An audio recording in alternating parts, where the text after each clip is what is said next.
The Bostonian is Matt Perrault. This is our city. The book is Dave Sharapan. Pay him. Pay that man his money. Together, they are The Bostonian versus The Book. You covered! You covered 12! I covered! Follow the show on Twitter at Boston versus The Book. How do you like them apples? Bringing you the best insight on sports betting news, Matt and Dave's daily picks, and an entertaining and unfiltered dive into the sports betting industry. Here's Dave Sharapan and Matt Perrault. And here we go.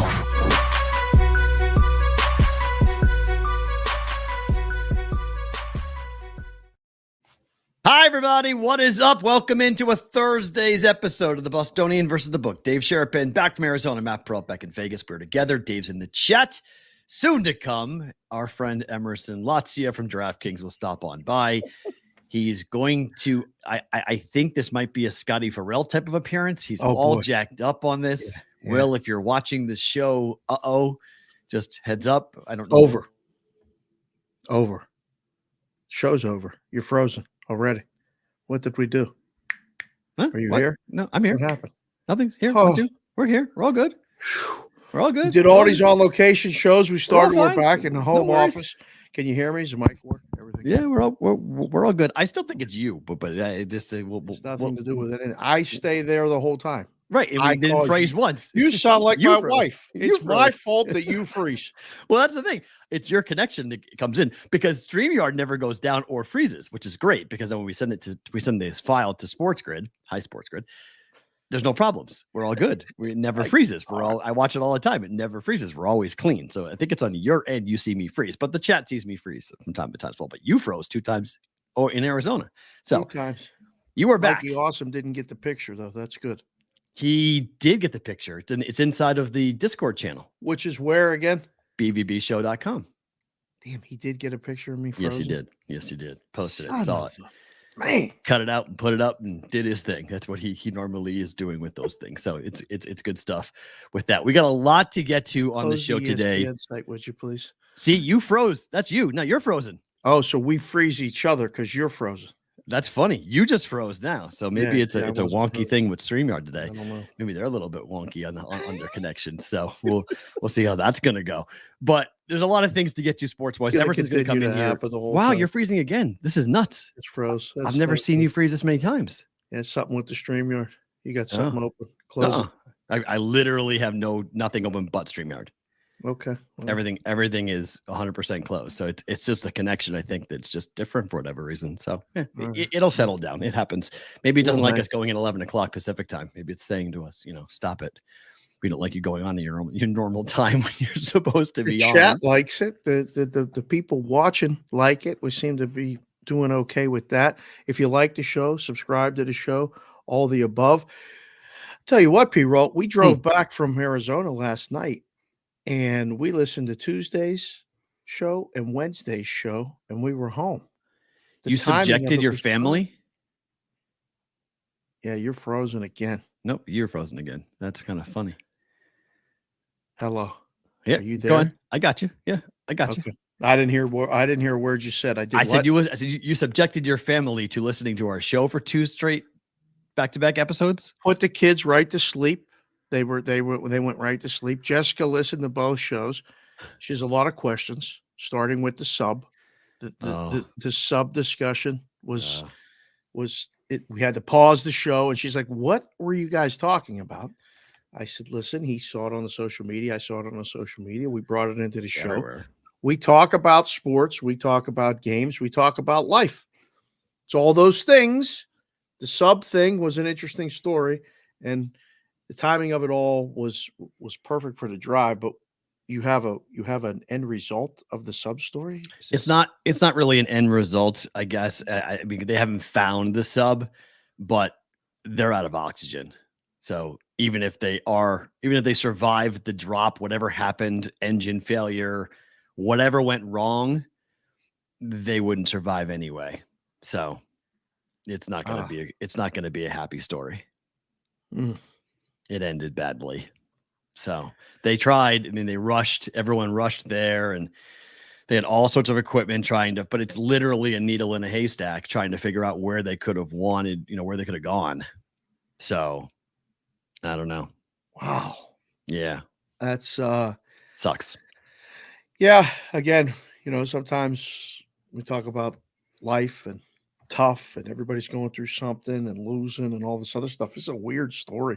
Sucks. Kind of. It took over the world. I mean, it took over all of social media, took over all of the, it was a lead story of every national news broadcast, international news, everyone wondering what happened. I mean, these are two billionaires that went down. One father and son went down. And the CEO of the company was in the thing, was in the sub. And the quotes that are coming out from his, interviews over the last couple of years are not good. Stuff about safety and that, safety doesn't really matter. And, like essentially like if you're going to live your life, scared of your own shadow, then you're never going to experience anything. Because people are asking him, like, you're going down into really far depths on a relatively small sub. Everyone's talked about, I guess he converted a PS3 controller into the actual apparatus he used to control the sub. What? Yeah, like it's legitimately a PlayStation controller that he was using to control the sub. So L1, L2. Yeah, it had like these two big, like it was the gray one. If you remember the gray one that fit in your hands, It was one of those, but it had like these two elongated controllers that he was using to kind of direct the sub. I don't know. It would have freaked me out too if I got in and was like, oh, interesting controller. We're going down how far with that thing? So kind of a crap story all the way around. No good. No good. Bad. I mean, on a positive note, we got Emerson today, which will be good.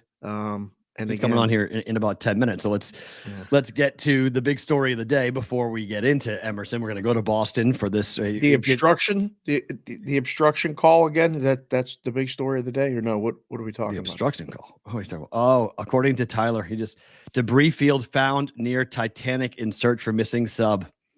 So it imploded.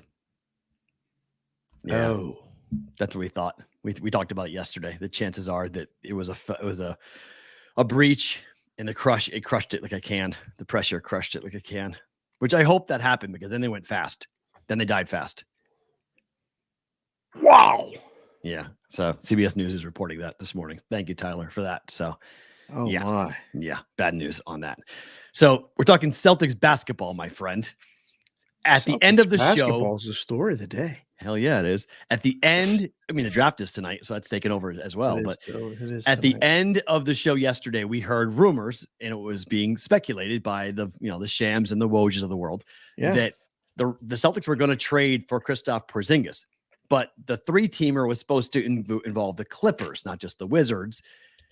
It didn't work because Malcolm Brogdon's forearm injury could not be looked at well enough, quick enough for the Clippers to feel comfortable with parting with the assets they were going to part with. So Clippers said, look, we need to do a full, we don't trust your medicals. We need our own doctors on Brogdon. If he needs surgery, we cannot do this deal. So Boston pivoted in 15 minutes before the deadline of midnight last night when Porzingis had to opt into his $36 million deal. Boston found a third team. That third team being Memphis. The problem is Memphis did not want Malcolm Brogdon. They wanted Marcus Smart. They gave up 2 first-round picks as well, along with the trade to Boston. Mm-hmm. And the Wizards gave up Porzingis. Ty Jones goes to the Wizards to be a backup point guard behind Chris Paul if he plays there, or the starting point guard if Chris Paul doesn't play there. But Boston gets Porzingis, and Marcus Smart is a member of the Memphis Grizzlies to play point until Ja comes back. Who gets the draft picks? Boston. Boston gets the draft picks too, and Porzingis? Correct. Boston moved up 10 spots in the draft from 35 to 25 tonight and got a 2024 first-round pick from the Warriors. Say Boston won the trade? 100%.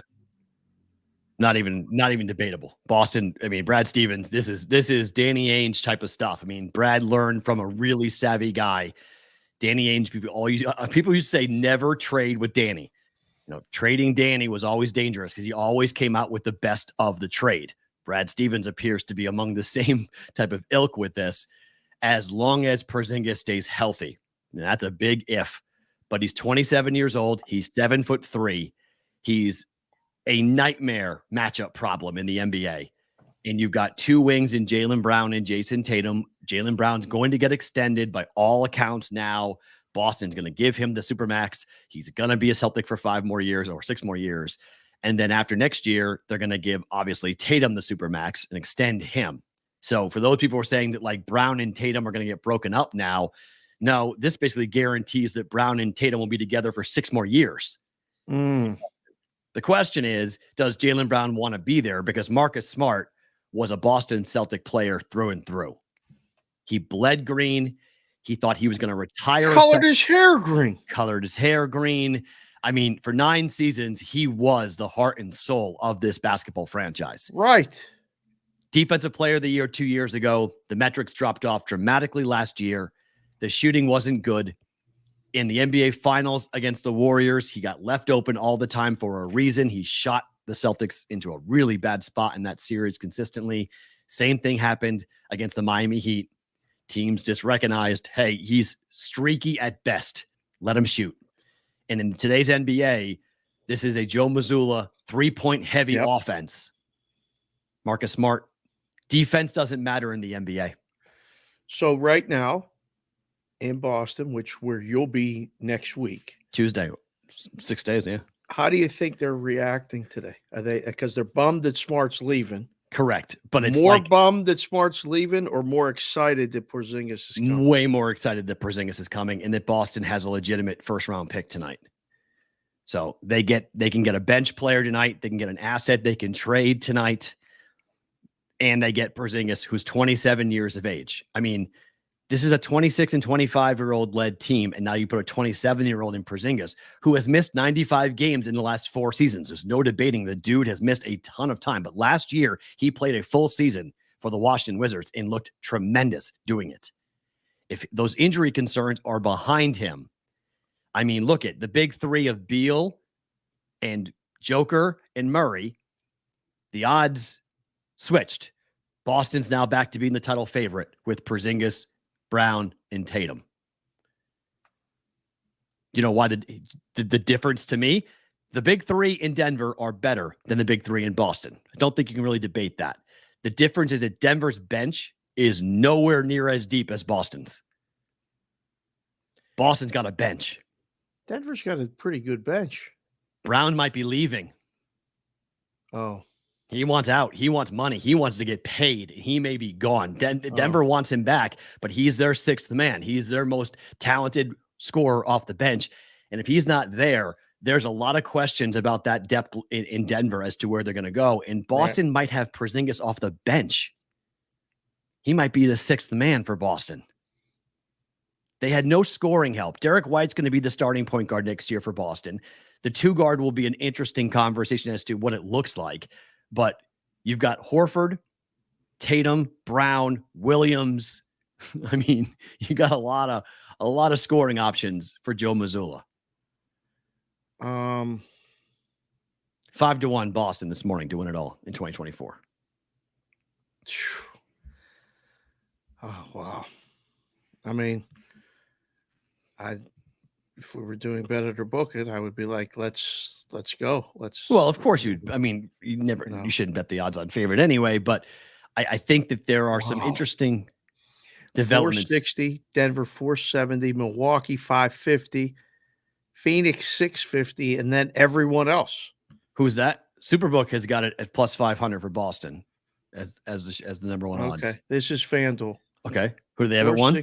460 for Boston. Okay. 470 for Denver. Okay. 550 for Milwaukee, 650 for Phoenix, and then everyone else is double digits. I mean, Golden State 13, Lakers 15, Sixers 16, Miami 18. Wow. Then in the 20s, jumps up, Clippers 23, Grizzlies 23, and everyone else. Big jumps after that. Start jumping by 5s and 10s.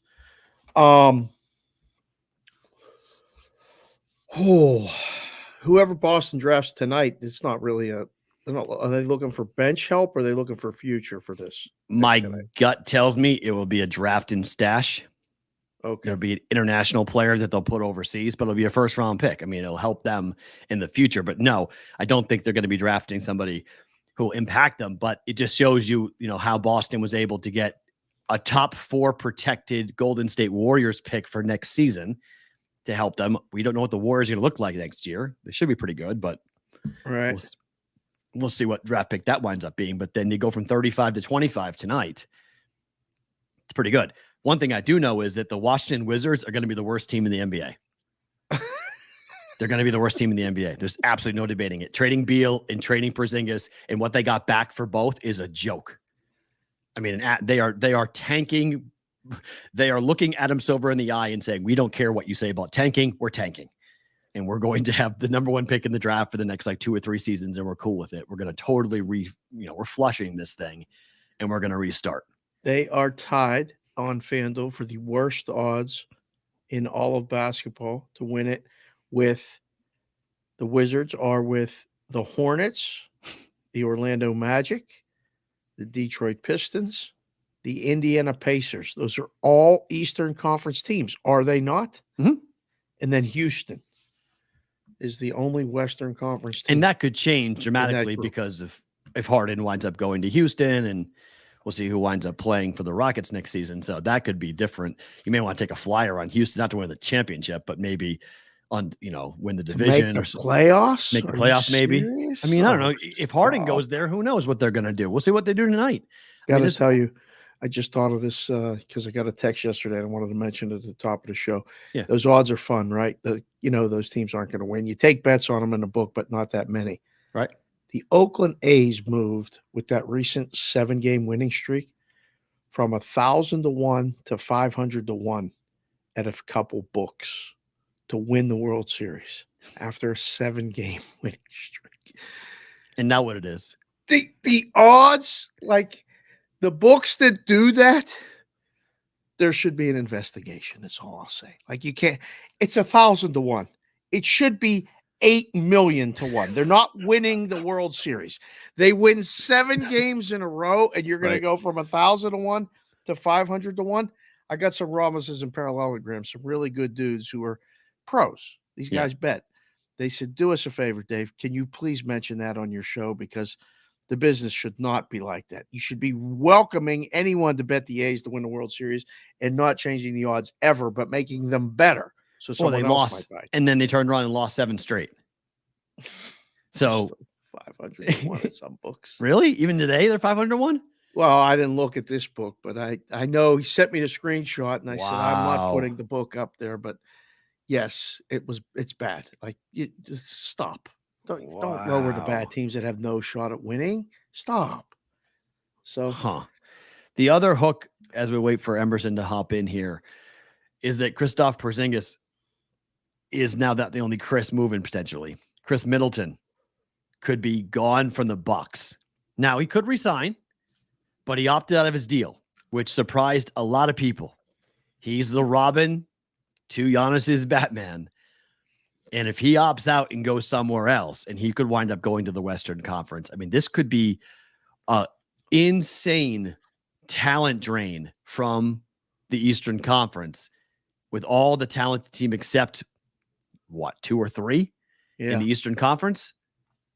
Yep. I mean, you'll hear Knicks fans tell you that they're good. They're not.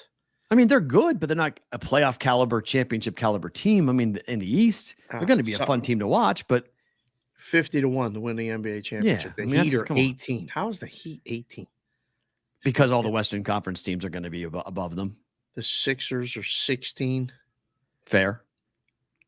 I mean, it's going to be Milwaukee, Boston, Philly at this rate. Milwaukee, Boston, Philly. And that's like, who else? Miami, Cleveland, and the Knicks. I mean, other discussion. Okay. There's 2 tiers. There's 2 tiers. No.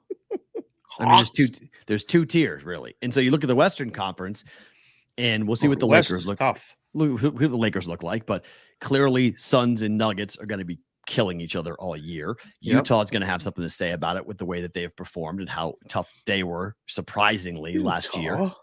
No, just because I'm talking about like the cupcake teams aren't really cupcakes. Oh. Like you're not getting like these layup. Sacramento's the number 1 example of that, right? Right. I mean, so it's like you think these teams are going to be Clippers. bad, and all of a sudden they're not. It's like, where did this come from? Well, Right. here they are. So it just shows you the depth of the Western Conference versus the Eastern Conference. There's going to be chances to take some nights off in the East. In the West, it's going to be really hard. Those playoffs are going to be unbelievable right now, unless things change dramatically soon. Oof. I mean, if I'm Middleton, I'm staying in the Eastern Conference. Or either stay with Milwaukee or find another team in the Eastern Conference, I think I can elevate. If somebody gives him a lot more money, he might leave. I mean, you see these guys when they get closer to the end, they want the paycheck. Some want the paycheck, and those that have never had success and have enough money just want to go win. Yeah. He's already won. Go get paid. That's the agent in his ear. That's the player's rep, maybe. Hey man, just opt out. You can always go back, but maybe someone else comes will in. Yeah. pay you. It makes sense. I mean, I would opt out too, just see what the market would bear. Is someone going to write you a major check at your age? And it's your last big one, maybe. Maybe it's your last major chance to go and get it. So you can say, hey, I can't sit there and just throw a Hail Mary at this. I'm going to go see. And I love Giannis. I love Milwaukee, but I'm not tied here the same way that Giannis is. Is this an indication to you or anyone else that if he leaves, maybe Giannis will leave? Oh boy, man. Giannis has made so many comments about staying in Milwaukee. Yeah. He really has tied his boat to the dock. I mean, right. it would be really difficult to see Giannis in a different uniform, given everything he said about loving Milwaukee and wanting to win a championship again in Milwaukee. And this is my team. This is my city. I'm not going anywhere. I mean, it would be awful. I mean, it would break the hearts of Buck fans. Like, Buck fans can handle Middleton leaving. They don't like it, but as long as they have Giannis, they got to feel like, okay, right, we're gonna be all right here. But I'd be curious what the market's going to be for Chris Middleton if anyone kind of rides in, and then what type of moves happen tonight, because the NBA draft is tonight. Yes, and the markets are all over the place. All over the place. So the number one pick has been Wembanyama. It's gone. It's done. Forget it. The draft starts at number 2. And the odds this morning on Brandon Miller cratered, just completely cratered, cut in half by more at some books today, because Scoot Henderson, who played here, or is it Scoot Henderson, right? Who played in Henderson? I'm always getting that confused. Scoot played in Henderson. Yeah. But his last name's Henderson too, right? Or no? I'll tell you right now. So I don't want to say it wrong. Yes, Scoot Henderson. That's what I'm getting at. But he played in Henderson. So Scoot Henderson played in Henderson. Yes. For the Ignite, there are a lot of rhombuses and parallelograms that are going to break their arms, patting themselves on the back tonight if he goes number 2. Yep. Because they took some big flyer positions on him and not Brandon Miller, the Alabama product, going number 2. And the GM basically said, we are going to pick between these two players, Miller and Henderson. Yes. And this is why I don't like betting these things. Oh, it's terrible booking. I'm looking right now because FanDuel leaves them up. Odds to be the number 2 overall pick. Scoot Henderson is minus 420. Brandon Miller's plus 240. And then there's a bunch of other names listed. Minus 420 on Scoot, and Brandon Miller's plus 240. You do realize that literally 24 hours ago, those were flipped. Yeah. Literally 24 hours ago, those odds were flipped. Miller was minus 250, 260. At one point this week, he was 500. He was going to set him up. They set the books up. Did they ever? How about them up. That? Yeah. Now they can take plus on both if they wanted. Totally manipulated the market.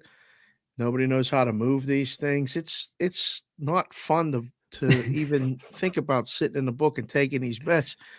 The best part is when you sit in the book and you sit on Scoot and you go, Wembanyama said that Scoot would be the number 1 pick if he wasn't there. If you listen to all this stuff, right, like from a while ago, and take a position, you could have been sitting there today going, I told you all this shit a month and a half ago. Gabe was the one who first put it in my head. Oh. And because he was talking about it, and we showed a Wembanyama clip, and Wembanyama said that exact thing. Scoot Henderson would be the number 1 pick. He's the guy. Now, you take it for what it's worth. Again, you don't know. Nobody knows. Right. But man, the line movement is incredible. Incredible. I mean, just a roller coaster ride of roller coaster rides. And people are asking me, like, why didn't you bet the draft for the juice? I'm like, I want no part of this. I want no part, because it all can blow up. All it takes is one person to say, you know what, guys? Yeah, Miller had a lot of trouble, but he's 6'9". He's going to be a scoring nightmare. He's going to be a matchup problem. We're going to take the guy who's going to help us immediately, and we're not going to wait for Scoot to develop. What if somebody makes a trade Charlotte offer that they can't refuse because they want Miller? Yeah, right. And they want to get him before the team that's picking 3, and they take it and they flip picks, and then Miller goes. So good luck if you bet the draft. Enjoy the draft shows and stuff like that if you watch them. By the way, real quick, Emerson, you're eating, so give me a thumbs up when you're good to go. When you're good to come in, give me a thumbs up because you're currently eating. So I don't know what he's currently up to, but okay. He's eating. So I'm like, I don't want to bring him on. I'm like, I'll bring him on while he's eating. I know he's known for his cheese sticks, but I don't know if he's eating cheese sticks or not. Oh God. Yeah. I'm sure he brought the string cheese. There's no doubt about that. Can he hear us? We just can't hear him. Oh, he can hear us. Right. He can hear all of us. We just can't hear him. That's the beauty of this new platform. That's beautiful. Yes. I mean, unlike the last time we would do this. Right. He would be sitting there and we would be hearing it all. Yeah. Good and bad. Do you watch the NBA draft? I do. I always like drafts. I'm a sucker for them. I mean, I'm too much of a talk radio guy, so I'm too much of a. I like it too much from a drama perspective, from a trade perspective, hype perspective. I mean, the guy's got to go and get on a team and play, and like, there's so much uncertainty when it comes to drafts. But on draft night, yeah, I do watch it. Okay. I do like it. I mean, there's not much baseball to contend with tonight. So correct. That's good. When there's a college baseball game, it'll be on. Huge game. Can't wait. Yeah. We'll get to that later. Wake and LSU is going to be unbelievable. Big boys going for LSU. Yeah. After yesterday. What else? They played good. So we will see. I don't know. I recognize like the first 4, 5 names that I'm interested in, the suits that they wear. I love to see the bro hugs and see if there's any moments there. How do you make a Wembayama suit? It's a lot of material. How do you make that thing? That's a 7'4", 7'6", right? Is he? I thought he was 7'4". 7'6" is his official height. Whatever, maybe 7'4", maybe I don't know. He's got 7'6" wingspan. I know that. That's it. That's his wingspan. Because the interview he did with JJ Redick on his podcast. Yeah. JJ's 6'4", and sitting down next to JJ Redick, he made him look like a toddler. Yeah. Like Redick looked tiny compared to him. But I was like, someone was like, JJ's 6'4", right? Like, he looks like a little kid next to Wembanyama. I want to stand next to one of them anytime and just take that picture. I would love to just go. How? Yeah. It's, if you've been next to a really tall person in person, it's humbling beyond belief. I'm used to it. I don't know why. So many of my good friends are tall. Like, I've got one of my good friends is 6'9". Yeah, AC's tall. AC's tall, 6'9". My other friend in Alabama, he's 6'11". Like, I've had one guy played at UCLA, one guy played at Northwestern. Like, I've got friends of mine, basketball people. Like, I have a basketball player's mentality in mind. So I've talked and been around them for a long period of time. So I'm used to that. Like, I'm 6 feet tall and I feel short around them. Like, I'm always like, man, this is how people who are like 5'6" feel like all the time. They're around, like, what the, you look up constantly on these giants. So, all right, let's bring our guy on. Is he ready? I think he's ready. Yeah, he looks like he seems to be one of these guys who kind of is always bring ready. Me in. He's always ready. When is he not ready on these things? You're 6 feet. You're 6 feet tall. Correct. Yes. All right. I'm about 6'2". I've seen the thirst traps that you've been posting on social media lately, those little shirtless pics, and I'm seeing those abs pop, and I see those meat cubes on your stomach. It's coming. I'm not there yet. I got 8 days left. You're looking like a snack. I'm just gonna say it. I'm gonna come out Like you're starting to look like a stick of string cheese to me. Oh. That's not good, Bucko. That's not good. We're trying, we're trying. I haven't had a drink in 2.5 months. I haven't had a cheat meal in 2.5 months. Yeah, Oh my God. No wonder why you're miserable. God. 2 workouts a day, 2 45-minute workouts a day. What the dude? Yeah. He's on this hard 75. No, he's Yeah. on this hard 75. He will not. Listen, we went out to eat. We had a discussion with someone, and we ordered wings, dry wings. They were just my favorite salt and food. pepper wings. No sauce, no nothing. Yeah. I said, have a wing. He said, I can't. I said, 1 wing won't kill you. Have a drum. Yeah. Wouldn't do it. Nope. So he's held true. And you're right. I mean, I'm getting a lot of texts. People like, one, is Perrault all right? I said, yes, he's great. And then 2, is he available? I mean, and I'm like, yes, not yet. 2023, we have a no title shot kind of rule.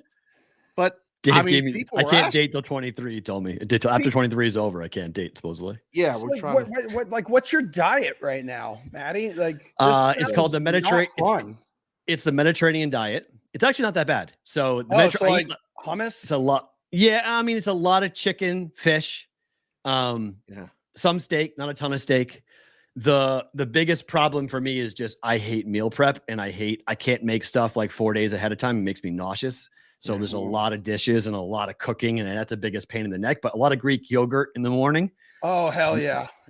So it's a lot of protein. Can you eat nut butters? Can you eat nut butters? Oh yeah. Yeah. Peanut butter, almond butter, and shit. Yep. Dude. Yep. I mean, the Med Dry, that's why I picked the Mediterranean diet, because I can drink coffee. Like, it's not that restrictive. So the idea of the hard 75 is not the diet portion of it. It's just the checklist. Like, you read 10 pages of nonfiction a day. You do 2 45-minute workouts. 1 must be outside. No. So I run every day. So I go for a 3-mile run every day. Oh, shit. And it's like 200 degrees where you are now already, No, this is the thing. It's been the most insane June ever. It's 72 degrees every morning. Dry 72. God, that's like here. It's beautiful. Yeah. I mean, it's been heaven. Yes, I've been given the gift of the weather gods to get through this, because I mean, it is perfect conditions every morning to go and run. And then I go to the gym at like 7:30, 8 o'clock, and I go either lift or I box, one of the two, going over. So, buddy, you are motivating me. I'm gonna walk I'm going to motivate you, Dave. After this, I'm gonna walk my ass 2.5 miles, 5 miles round trip to a FedEx package center so I can pick up a fucking dress for my wife, who she is stressing out about because they won't ring my damn doorbell downstairs and let me know that they're here. So every time I go downstairs, there's a little notice from FedEx saying, "Oh, we've been here and you weren't here." How do you know I'm not here if you don't ring my effing doorbell? So I'm going to do that, and I'm going to save my wife's vacation, her little trip that she's going on this weekend with some of her girlfriends. And because of me being a hero and putting my husband cape on, she is going to look beautiful in her candid photos walking along a beach without me. How does it feel to be the least talented person in the family, though? I mean, I saw the Emmys. Oh, yeah. I tell you what, I take a lot of pride in it. I really, really do. She's knocking down Emmys like there's nothing, nothing to it.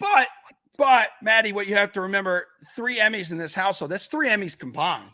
Do you know what I mean? Like, don't sleep on me, bro. I'm a legit trophy husband right now. Yes. Here, I'll go grab one. Hold on. All right, go ahead. Yes. She just won for 2022. She just won another Emmy. Look at this, fuckers. Huh? Look at this. This is the closest I'll ever get to winning one. You know what I do? This is her trophy. This is my trophy right here, boys. Every day. That's tremendous. Oh, that's great. Look at that. Wow. Yes. So she took his wife took home the Emmy. It was for, what was for the Emmy for that she just won? So this one was for breaking news. Wow. Yeah. She knows awesome. When news breaks. She knows to break it. That's fantastic.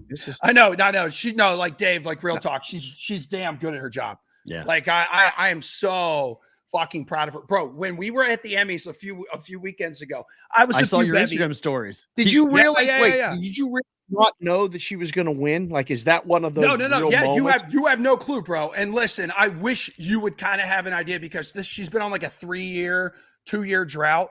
And she gets in her own head. She's like, oh my God, I haven't won an Emmy in like 2-3 years. I'm like, I haven't won in like fucking 35 years. Like, come on, man, like, let's relax. But I swear to God, I was a few bevies deep. They call her name out. She wins. And I get up in this room filled with thousands of people and I scream, fuck yeah, that's my wife. Let's fucking go. And dude, we stayed up all night boozing and celebrating because it was a proud husband moment for me. Hashtag proud husband moment. That's great. So how do you then, I mean, like when she goes, how was work today for you?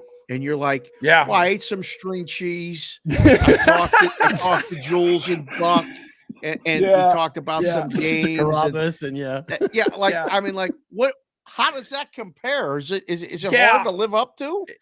It is really hard to live up to. And like right now she's having a crazy busy day right now because they're about to do that press conference at 3:00 for all the like little pieces of the sub that they found down there by the Titanic. And it is a presser that they're going to be doing here in Boston. So she's going crazy right now. Meanwhile, she's trying to convince me to go pick up this dress. And I'm like, honey, I'm on this award-winning podcast at like 2:15-ish.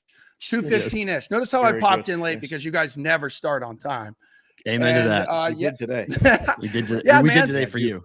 Yeah. Oh, you did? That's great. That's got to be a first for you guys. But Dave, it is what it is, man. You know, it's like Lady in the Tramp, dude. By the way. Twice this week. So you're in Boston. Yeah. Perrault's coming to Boston. Uh-huh. And the two of you, I already made the line. It's off the board. I mean, it's a bigger lock than Wembayama being picked first tonight, that the two of you are going to hook up and hang out, discuss some things, whatever. What is the plan? Yeah. Because I have no idea. What do you want to do, Maddie? And what night will we be getting together? Because I am an open book. Now I know we're not doing drinks because you're on this like no. I'm done. Diet. Oh no. I'm done. Done. Oh, I'm done. You're done just in time. I'm done. When I show up, I have to do 2 days and then I'm done. So I can on the 29th we're clean. So we can go do whatever we need to do. So I go to Maine on the 30th. So I was like, you know what? We can go out on the 20th on the night of the 29th. I think it's a Thursday or a Wednesday, whatever that is. Yeah. That's the night that I've got circled and blocked off for us to be able to go and hang out. I don't care what we do. I'm from Boston, so I can go anywhere. I got my haunts. Everyone, I mean, I don't know what happened to, the district. The waterfront used to be a place that nobody wanted to go to. Now everybody wants to go to. Are you talking about like the seaport? Yeah, like that's all it is now. Everyone wants to go down there. That's the most overdeveloped place, but I know like 5 places down there that are fun to drink. Yeah. Maddie, it's like the New York City of Boston now. There's like high-rise buildings with rooftop bars. There's condos that you're going to pay $4,000 for like a 400 square foot studio apartment. Yeah. But the vibe down there is kind of cool. It's not really like our vibe. We live more in like the neighborhoody area because we have the dogs, right? Yeah. We have the dogs. So, by the way, are you really dosing your animals, or is that just a really funny joke that you put up there on Instagram? Did you look at her eyes? No, I don't drug my dogs. What are you talking about? And no, my edibles are up high. They cannot reach them. No. It was good. What the fuck? I'm dog dad of the year, buddy. I would never do anything to put their lives in danger. Although a little bit, we probably wouldn't hurt them. Right. That's what I mean. Like anti-anxiety, gummies for dogs won't really cause too much of a problem. We'll give Winifred. Their faces were awesome. Yeah, we'll give Winifred some anxiety medicine when we take like a long road trip to Buffalo to see Meg's family because she's just freaking out. But we could go to the seaport next week. Go walk around here. You could do like the north end thing. See, that's the beautiful thing about you being from here is I don't have to worry about like a friend coming to town who hasn't been here, entertain you and take you to all the boring ass touristy places. No, you know what I mean? I don't want any part of that. No, I mean, unless there's a really good reason to go to the North End, I need a reason. I love the North End, but I need like a good reason to go. Like we're going to dinner. Let's go to dinner. I'm cool with going to the North End, but like I'm not. I don't need to go to like Faneuil Hall and anywhere near. No. Like Oh that my God. tourist No, crap. dude. I would end our friendship immediately if you were like, let's go to Faneuil Hall. Let's go get like a cupcake in a mason jar. Like, I'd say, shut the God. hell up. Get in With the Shark Uber. Tank. Yeah. Yeah, We're going to no, go do no. some funnels down by Fenway or something. Yeah. Look at him. oh. Yeah, you look like someone who hasn't drank in 3 months. Right. Yeah. I haven't, but I mean, I lived on Lansdowne Street. Like that's where in high school and college behind Fenway Park, Lansdowne Street was where I spent an enormous amount of time. So it used to be Avalon and Axis. Now House of Blues bought it out and blew it out. So it's there. I haven't seen that new Fenway Park bar that they have, that concert venue that they built. Oh, the MGM thing? Yeah. No, I haven't been to it either. Someone asked me to go to like Amy Poehler to see her stand up or something a few weeks ago. And tickets are too expensive. I'm not paying that to just go see like some comedy for a little bit. It's like an hour show and you want like $200 to sit nosebleed. Like, no, dude, eat a dick. Like, no, not doing that. Dave, when are you coming, man? Like, what's the deal? Like when, like, why aren't you coming with Matt on this trip? Oh, that's fair. Well, we got a couple things happening. I mean, one of us kind of has to be at home base now going forward because we got this brigade proxy service deal going. So people are coming to Vegas and they're signing up for the contest. So one of us is going to be here to sign them up. Both of us can't be gone at the same time yet, but we're working on an alternative plan for that. So 100% I'm coming to Boston and I want a guy from Jacksonville who's a Boston transplant to show me around. Do you know anybody that could help with that? That's me. That's me, big boy. You get on these beefy shoulders like boulders. I will carry you and I will take you everywhere. You know what I'm going to do? What? I know a few people. We'll get on a little duck boat and I'll let you. Let you sit in the captain's seat when we're in the This river. might and end I'll our let friendship. you steer. I let you steer the duck boat. What are we doing? This might end our friendship. What? No one goes Dude, on duck no. boat. You show your face. It was an idea. Okay, and I was thinking you and I boats. could do it next week. Imagine you doing this incredible show for your incredible fans live on a duck from boat? a duck boat.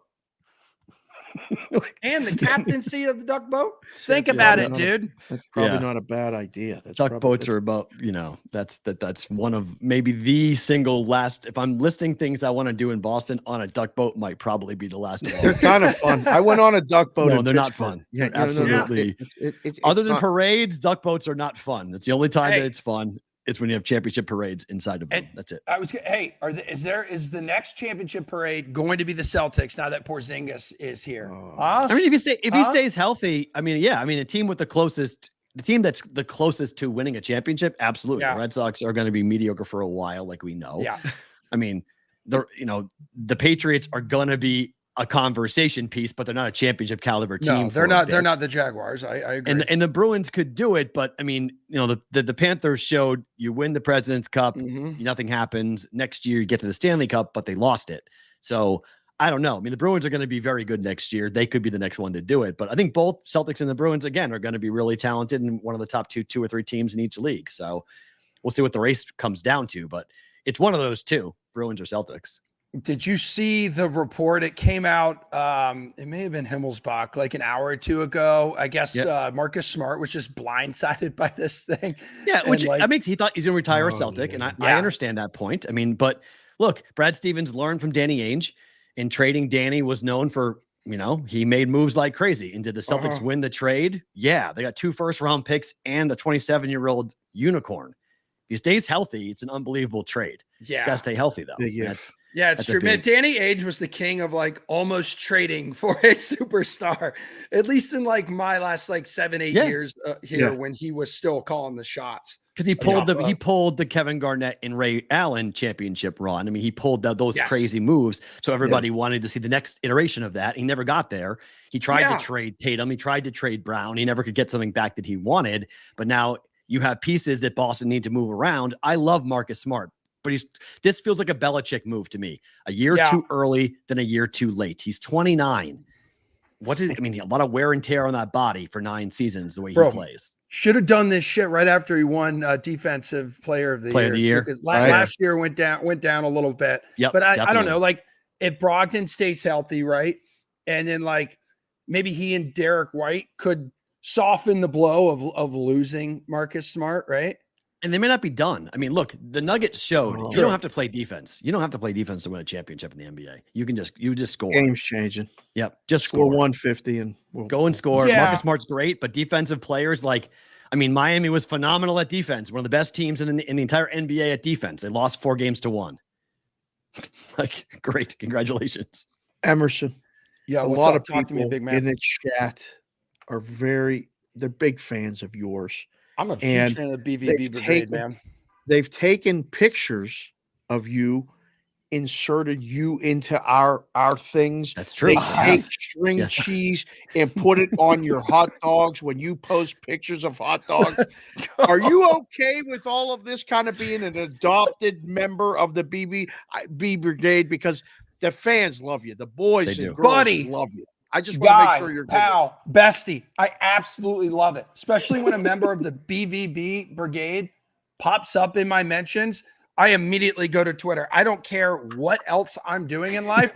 I give the best fucking fan base of the best fucking podcast all the attention in the world. I'm serious, man. I appreciate fun. That. I have fun with your fans. I have fun when I'm on here with you guys. I know I Nice. don't necessarily come on here and dish out like bets and odds. We which don't is want best bet we don't want that. No. You don't want.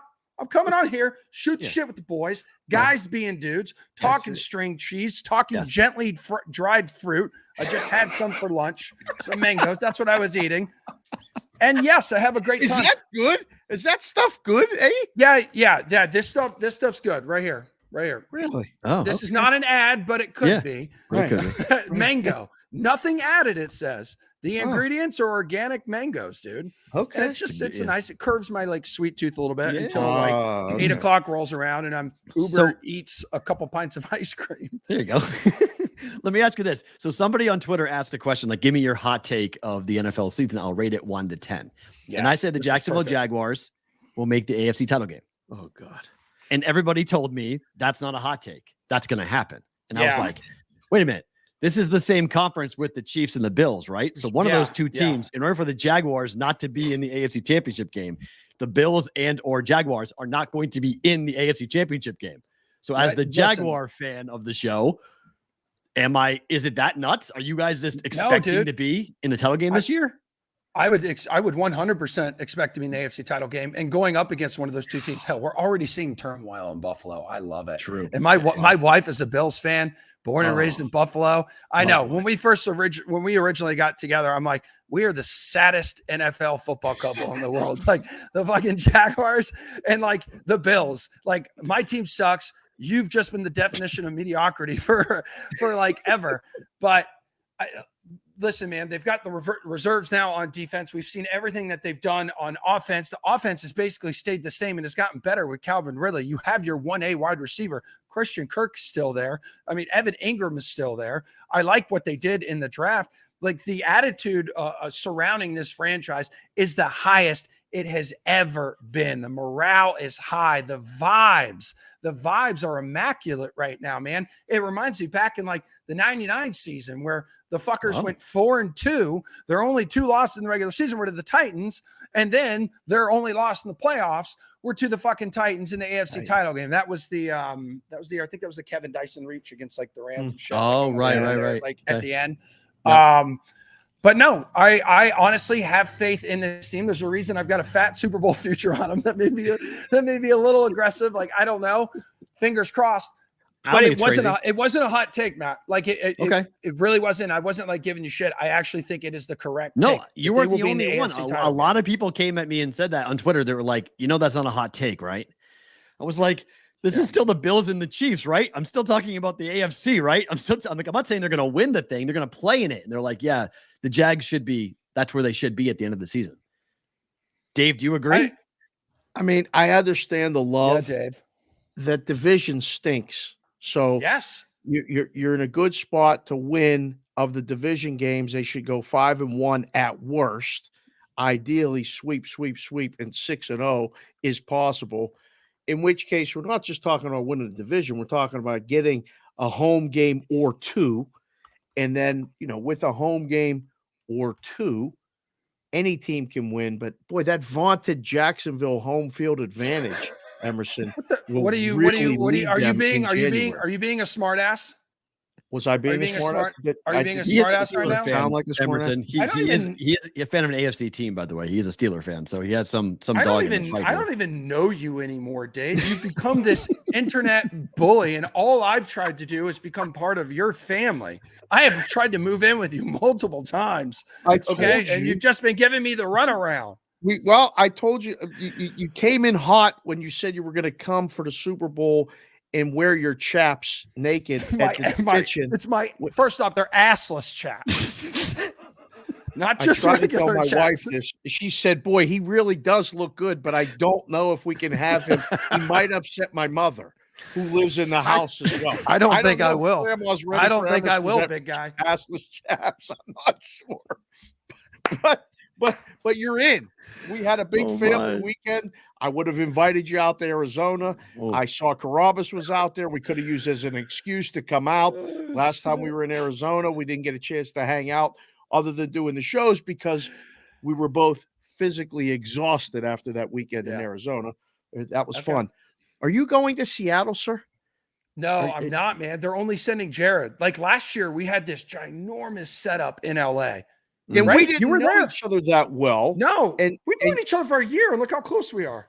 I know, and like we didn't get a chance because you guys really, you went in, you worked, you did the shows, and then you were gone. I was like, "Are you guys?" And you're like, "No, we're leaving." You left even before the game was played. I mean, it was incredible. Well, no, yeah. I mean, I think we were out of that main site at that time, but I went to the game that night. I remember. I went to the game. I didn't go to the home run derby. Ended up going to the game. I think I had no Seattle for you this year. No, it's just Jared and his team. I think they're scaling back a little bit on the production of just the All-Star game because, bro, real talk, and I love the commitment and that DraftKings had to the game last year. It was a lot for essentially just one exhibition game. We had a huge setup. It was similar to the setup that we had at the Super Bowl, guys. Yes, that was and like Dave, you saw it. Very, very similar. And so like, and we were at the convention center where like the fan fest was going on in LA. Right. Mm-hmm. And so when it came closer to game time and all the other like star-studded events that were at the stadium, it was like no one was there. And, we were showing Field of Dreams on the big screen, which believe it or not, we got huge crowds for in the tent. Oh, wow. So is it different? This is my first time when I land on Tuesday. It's my first time being back in Massachusetts since the legalization went through for mobile. Oh yeah, buddy. I was there. How different? You work for DraftKings, but is it dramatically different? Does it feel different when it comes to a sports betting market now that it's legal from a mobile perspective? I mean, it feels different because the company's like hell of a lot more successful. Like we're making more money, and it's nice because this is our home state. This is where Paul, Matt, and Jason, their blood, sweat, and tears went into this company. And now look at how ginormous it is and how successful it is. So props to them, and props to them for hiring me as well. So it's been a fun experience, Matt. I don't know. It kind of still like feels the same. And I told you guys this at Super Bowl too, like employees of DraftKings, it's unfortunate. We can't use DraftKings Sportsbook. Makes sense. It's a legal thing. They're very smart about that. Very cautious when it comes to what their employees can and cannot do. And so when I legally bet, it's unfortunately with a competitor, which I would much rather give my money, of course, money to my company. But the vibe here, it will still be very similar to what it was before, Maddie. But you're going to see ads fucking everywhere, especially down here. You come into my neck of the woods, like they're on the trash cans. You got billboards up and down 93. It's everywhere to where like you had Shaughnessy, who's not known as Mr. Positive, but you had Shaughnessy right after saw the article. Launch. Yeah, like a couple weeks after, he's just like, all right, enough with the commercials, enough of the ads. We've seen enough. And it's like, no, you haven't. Yeah, no, you haven't by any stretch. I mean, I've had a DraftKings app. Like that was always the app that I used, but I drove to New Hampshire when I was home. Yeah. So I would do the 93 exit 1 loop. My family's in Andover. So I would drive up, go to the rest area, make my bets, go to exit 1 around and come back down 93 South to my house. Not having to do that is going to be unbelievable. Like that is going to be phenomenal. Just land, load the app and get going and have a lot of fun with it. And I'm looking forward to seeing just what the different apps look like. And, watching a game, how different the games are going to be. Cause I watch it on MLB Network. So I MLB.TV. So I see the Red Sox games differently with different ads. So how many ads on Nesson am I going to see when I'm watching Red Sox games? So that's going to be fun. I mean, I'm really looking forward to seeing it. And for my friends who live there, they've kind of all said it's great. Like we love it now. So it just eventually it might become to, like Shaughnessy may have in 2 years. Maybe he's going to be right. But I think for right now, people are pretty still excited about. People definitely are. And like, I know I'm biased here, obviously, but because I'm on the DK Sportsbook like all day, every day, looking at our odds because it's the odds we present in our daily show, The Sweat, that you guys and gals can watch on Twitter, Twitch, and YouTube, 11 o'clock Eastern time, Monday through Friday. Nice. But like the DK Sportsbook, in my humble opinion, like after I'm using like all the competitors and placing my own bets, I come over to DK Sportsbooks, studying, researching for shows and shit, and then I'm like, this is a great sportsbook. It's a great mobile app. The app is great. So user friendly and easy as hell. Like and the black background's big. I'm a big fan of the black. Thank you. I know. I'm a nighttime background guy. I am too. I am too. I love the black. I gravitate towards it. It just makes where my eye goes. That's why I like the sportsbook, and it's black. He loves it. It's great. Yeah, Shep Benny. Look at him in the comment section. Love DK app over the competitors. Man, and I love Sonic here. It's true though. People. Like a lot of people use it for what you said as well, just for research for shows, but also to play on, and it's spreading all over. That's good news. Last one for me, Emerson. And we'll be looking forward to, people watching the Sweat. And all of that's an early start for you. So is your day pretty much done after that, other than picking up dresses and taking care of the dogs and stuff? It's pretty much done. Yeah, it lightens up, but then a lot of the times in the afternoons, not today. Like I stick around and I'll do interviews with other like athletes or analysts. Okay. Random ass people. Like we had one last week. And it was actually pretty cool. And I was unfamiliar with a lot of his work. Chris Brickley, who's this NBA like skills coach, he trains like some of the best NBA players on the planet, including Jimmy Butler, who obviously had an unfortunate finish to his NBA finals, if you ask him. But we brought him on, and that was just an interview we did last week. And so we do a lot of things like that in the afternoon, and then I'll host a show remotely from my living room multiple days a week called The Slate at 5 o'clock Eastern time. Nice. Excellent. Very cool. Yeah, buddy. And then, I walk my dogs a lot. Settle this for me, please. Who's going to have more wins this NFL season, the Patriots or the Steelers? You're a neutral, unbiased opinion here. Although you live in Boston, you're a Jacksonville guy. Patriots or Steelers, more wins? The answer is the tie. Yeah, the answer is not a tie. You can't have a fucking tie be the answer. That's the answer. It is. They're both going 9-8. God, that's the tie. Or they're both going 9-8 or 8-9. Yeah. That's the answer. So here's what I'm going to do. I'm going to give the edge to the Patriots. Bullshit. Only because that's it. No, I'm not. You tell me why. Back. Because of the addition of Bill O'Brien, I think is going to change the entire offense for the Patriots. And I think what was obviously broken last year with the defensive guy calling offensive plays, with a special teams guy coaching quarterbacks, eat my ass. What is that about? Bro, you have a real play caller with Mac Jones now, and you still have a few dudes there who are going to be highly successful. And you got the new tight end, what's his nuts from Miami.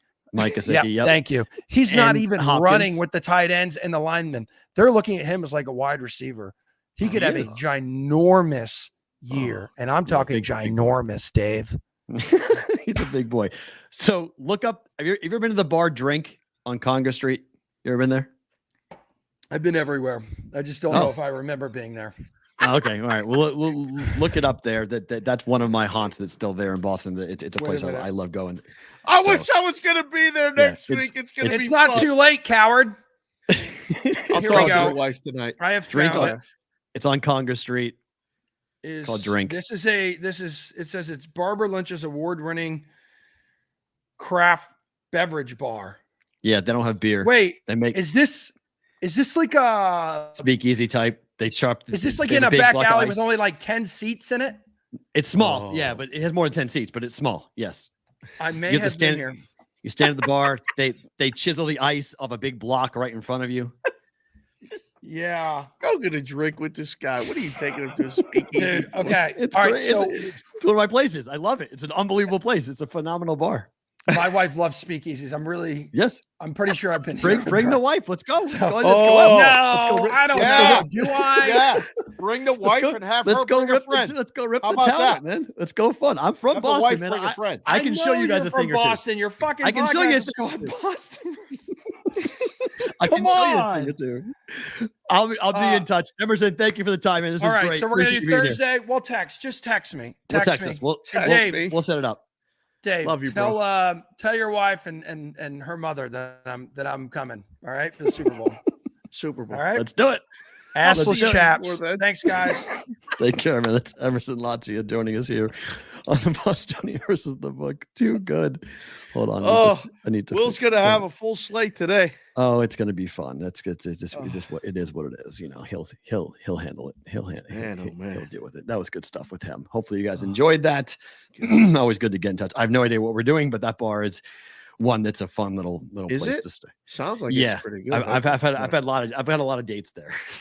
I've gone. It was like my place for a long time. Taking girls to dates. It's a fun place. It's a cool place to hang out and chat and drink. And there's stuff to do. It's loud.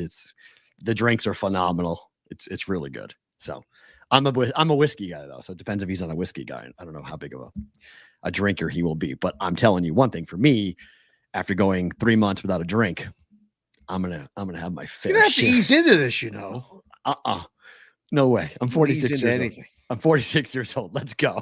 I am raring to go when I hit the ground running in Boston. I'll have 1 day to get through it, or two days. I'll have 4 workouts to do in Boston, and then I'm clean, good to go in open season. So looking forward to many a drink over a week. Oh boy. In New England. All right, LSU beat Wake last night. Game 2 tonight. Paul Skeens is going for LSU, making them a big favorite. Plus 125 Wake Forest. I haven't seen the latest odds on this, but you give Wake any shot here. This is the number 1 team in the country facing what could be the number 1 pick in the draft. Of course, you got to give Wake a shot. I mean, this is the College World Series. If LSU hits the way they did last night, though, yeah. Have you seen the totals, by the way, and how messed up they've been this entire series? No, The under is like 9-2 in this in the College World Series, and the books are still putting up double-digit numbers. Not today, sir. What is it now? 9? 7.5. Whoa, DraftKings, there's a real 8 number. Okay, that's the right eight number. All right. But overnight, it looks like it was 11.5. Yeah, right. See? See? Somebody was The numbers are crazy. They're posting these Sleeping at ridiculous the wheel. numbers. It's like, wait a minute. LSU and Wake doesn't score, but they don't give up any runs. Like 5-2 was the final yesterday. A 4-2 final today is very possible. Yeah. Lowest scoring baseball game. Oh, wow. Up to minus 150. What's the comeback? DraftKings just went to minus 175 just now. Okay. Yeah. Maybe those guys are watching the show because we had Emerson on. Thank you, Huh? guys. If you are Yeah. watching the show, hit the like button, hit the subscribe button. Take back there is plus 140. Dang. I got 125 last night. That's great. I would have taken 140. Yeah, but it's plus 125 everywhere else right now. So that's the best price in the world that I can see. Okay. Is at DraftKings right now. This is the game of the night. This is the best, other than the NBA draft. This is the best game of the night. The Pirates and the Marlins is not the best game of the night. This is the best game of the night. This game has the most intensity, the most intrigue to me. You got a guy for LSU that's going to pump 100 every other pitch. Yep. Like he just In an elimination game, it's going to be Yeah. very good. either team, both teams Yeah. are facing elimination. So you have to win to play Florida. There'll be an off day tomorrow, and then the College World Series, I believe, starts on. Does it start tomorrow or Saturday? I can't remember the final 3 games set. I think it might be Saturday, Sunday, Monday. I think it's where it goes.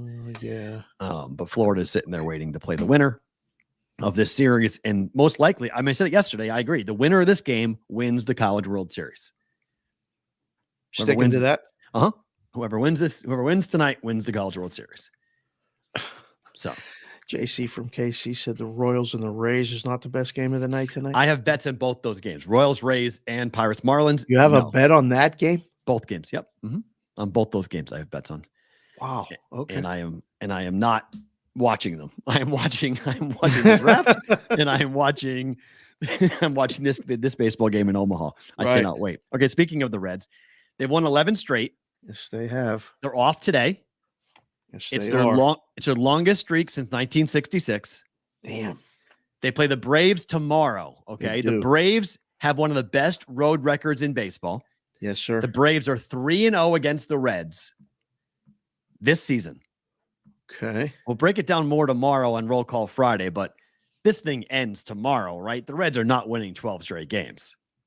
The Braves are going to bring them down to earth. Look ahead line as Braves minus 150. Should be higher.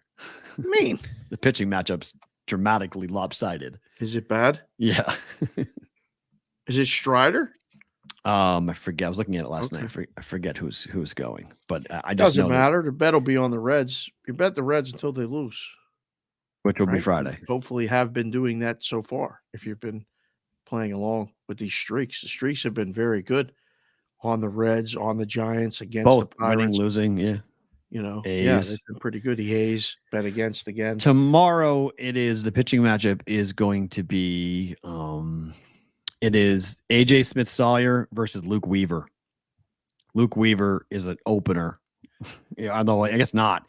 5 innings, 5 earned runs last time out, 4 2/3, 3 earns, and 3 2/3, 7 earned. He's given up 15 earned runs in his last 3 starts. That might be an overplay. Luke Weaver's going to get tattooed tomorrow. Right.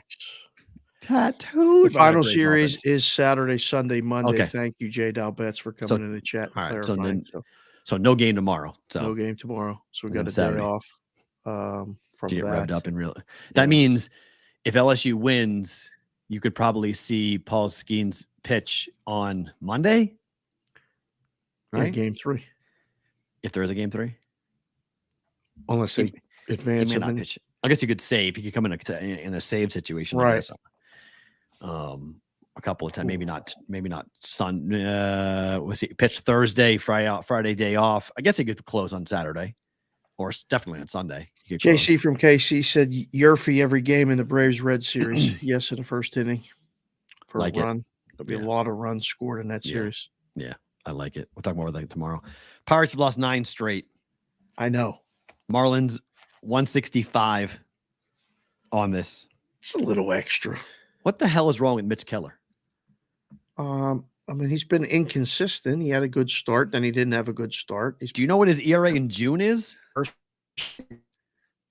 Dave's doing like 3.6. So I think his June ERA is he's close to 5. 5.19. Yeah. 5.1. His road ERA is 4.44. His June ERA is 5.19. It's not good. Nope. Opposing batting average on the road is 255. Yeah, this is it's all bad. But the pitcher they're facing in Braxton Garrett today for the Marlins, not great. 6.35 ERA at home. In his last start at home, he gave up 4 earned runs to the Royals. You tell me why this number is 7.5, because I don't know. I bet over. This is a good bet. I think the Pirates end the streak today. You asked me the other day if I had a slump buster. Yes. And I was like, no, I really don't. But then Jessica and I were talking about it. And she's like, don't you wear like certain hats when you really want a team to win? Or don't you have one of those T-shirts or something where you try to change it up and you say you don't wear it that often, but when you do? And I said, oh, so that's why I'm wearing the Muhammad Ali I Am the Greatest today. Oh, okay. This is one of those ones that kind of changes the mojo. Right. So I was like, all right, I'll wear that today. And hope that Mitch, you go to the Aces to stop the losing streaks. The Pirates need to stop the losing streak. If they don't win this tonight, they got to go against Luzardo tomorrow. And I don't know who goes Sunday, but it could be another or Saturday. This is a 4-game set. This is a good shot to win a game and stop the losing streak. If they lose this, it might be Marlins, or at least Friday, Saturday, and then Sunday. Sunday's like the weirdest day in the MLB. Are you finding this out? Like, I absolutely hate it. I call it. You hate Sundays betting in baseball? I call it wonky Sunday, and I want no part of it. I absolutely hate it. I've hated it for literally for 2.5 years. I've called it on the juice every Sunday. I say I hate betting baseball on Sunday. Wonky Sunday sucks. I hate it. Can't stand it. Want to win. I cannot. The weirdest things happen on Sunday. The most outrageous, dumb. Yes. Every number goes against every trend. I can't stand it. I hate Sunday. Yes. Sunday. It's the worst. Sunday used to have skeleton crew try to give guys Sundays off a lot of times, but there's a full slate of baseball every Sunday, and it's the strangest day.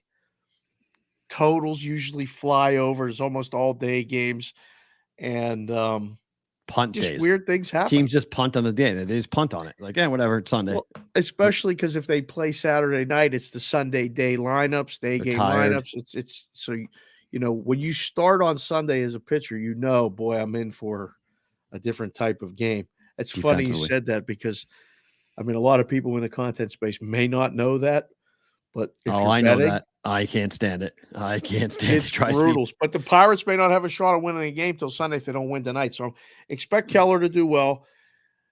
I looked at the strikeout prop for the Pirate video this morning that I did, and it's high. It's 6.5 now.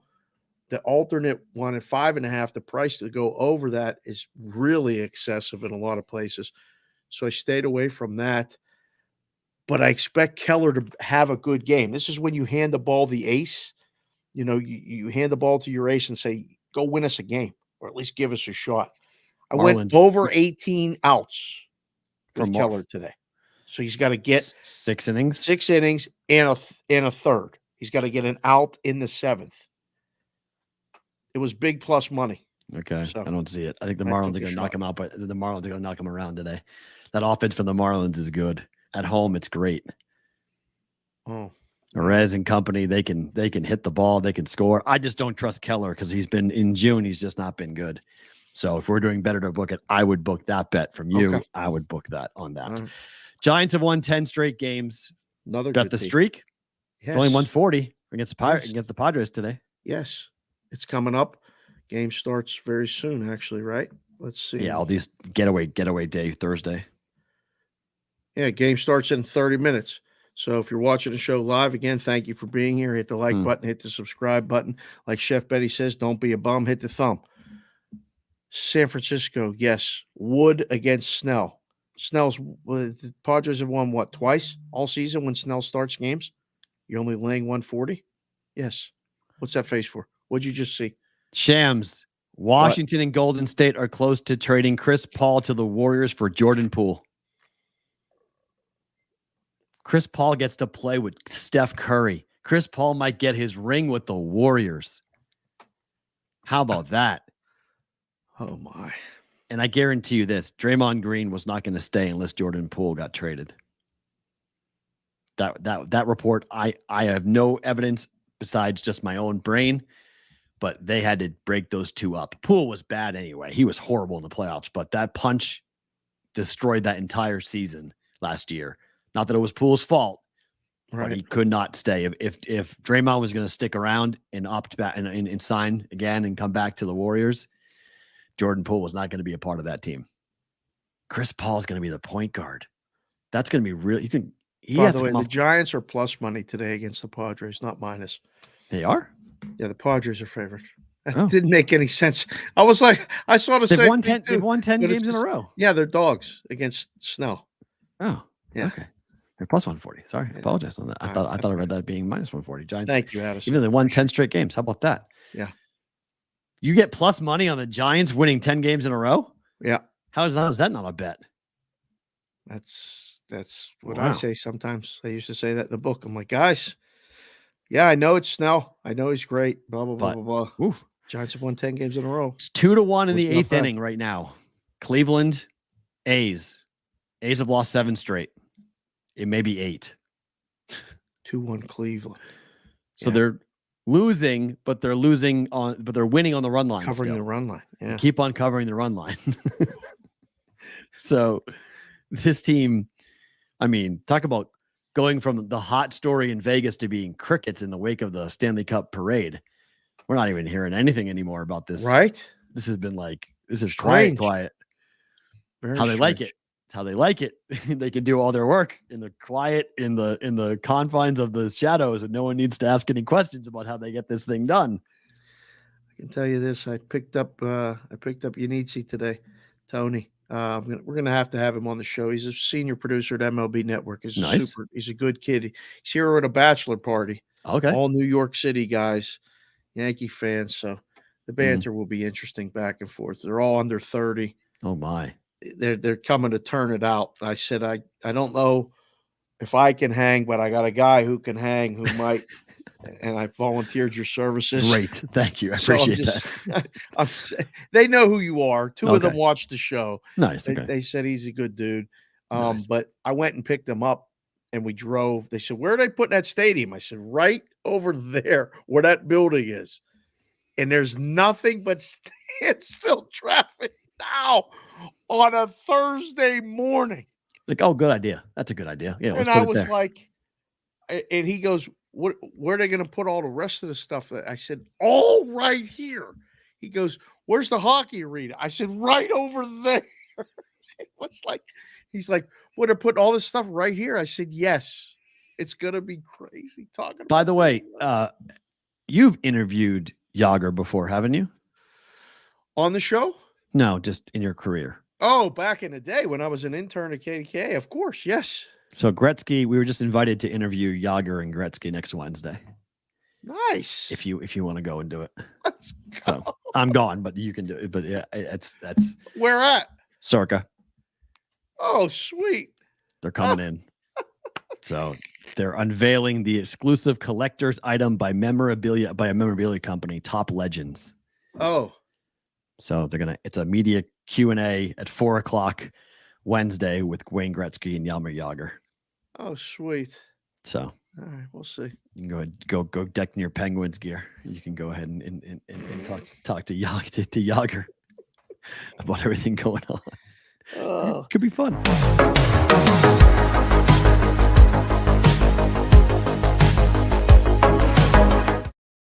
Ohtani watch time for us here. This comes in the wake of the Angels and the Dodgers playing yesterday. Yes.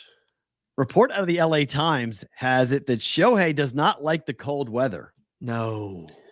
And the Dodgers did everything except tampering publicly to make it be known that they are perfectly comfortable with Shohei next season wearing Dodger blue and not Angels red. After reading the article, I was like, uh-oh, he's going to be a Dodger. Oh, really? You felt that way right away? Yeah, I really did. I was like, oh no, he's going to stay in LA. If you're in LA, right? You have your life, you have a house, you have your routine, whatever you're doing, right? Yes. You go take on the Dodgers in your home park and you see how many Dodger fans are in your park. Yes. And you know that I can stay in the city and go play for that good team versus playing for this crap team. Very hard to say no to that.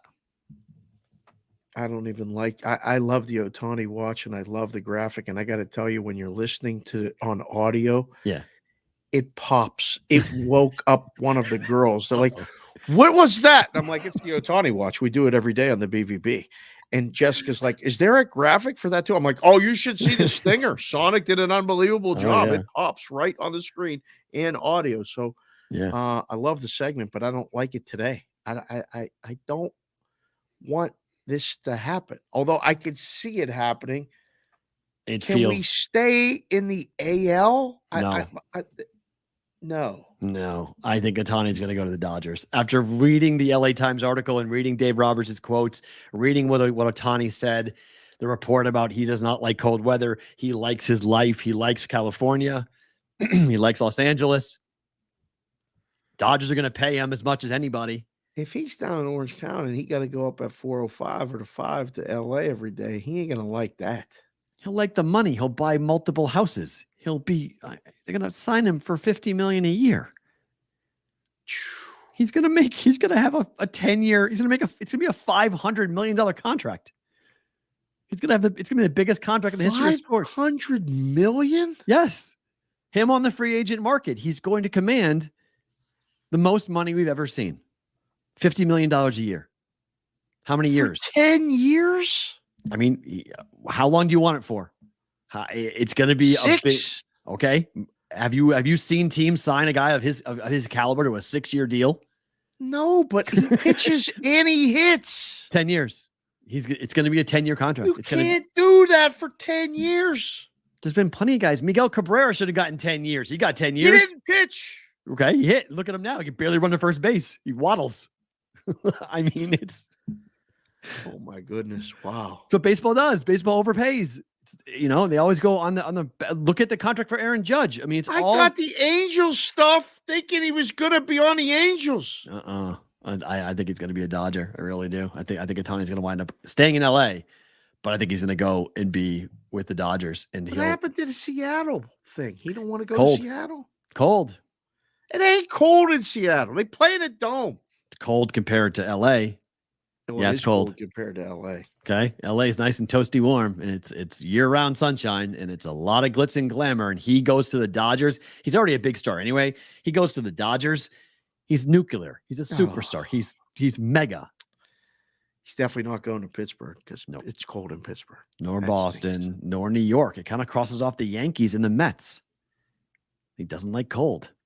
Yeah, he does not. Yeah, April and after reading that article in the LA Times today and the report that Ohtani does not like cold weather and he is, very comfortable where he is living currently, I'm like, he's going to be a Dodger. It's going to be a Dodger. This makes perfect sense. I can't even hate on it. I mean, it makes sense. He'd go and become a Dodger. They'll have to trade some of their pieces, but I mean, they'll be all right. Right. Dodgers have the money to go ahead and do it, but yes, so. We'll see. But right now, I would say if I'm betting it, I would pick the Dodgers to be the team next season for Shohei Ohtani, but not this year. They won't trade him to LA. There's no way in hell the Angels are trading Ohtani to the Dodgers. That would be you get into a lot of trouble in that market. They ain't doing that. No, they are not doing that.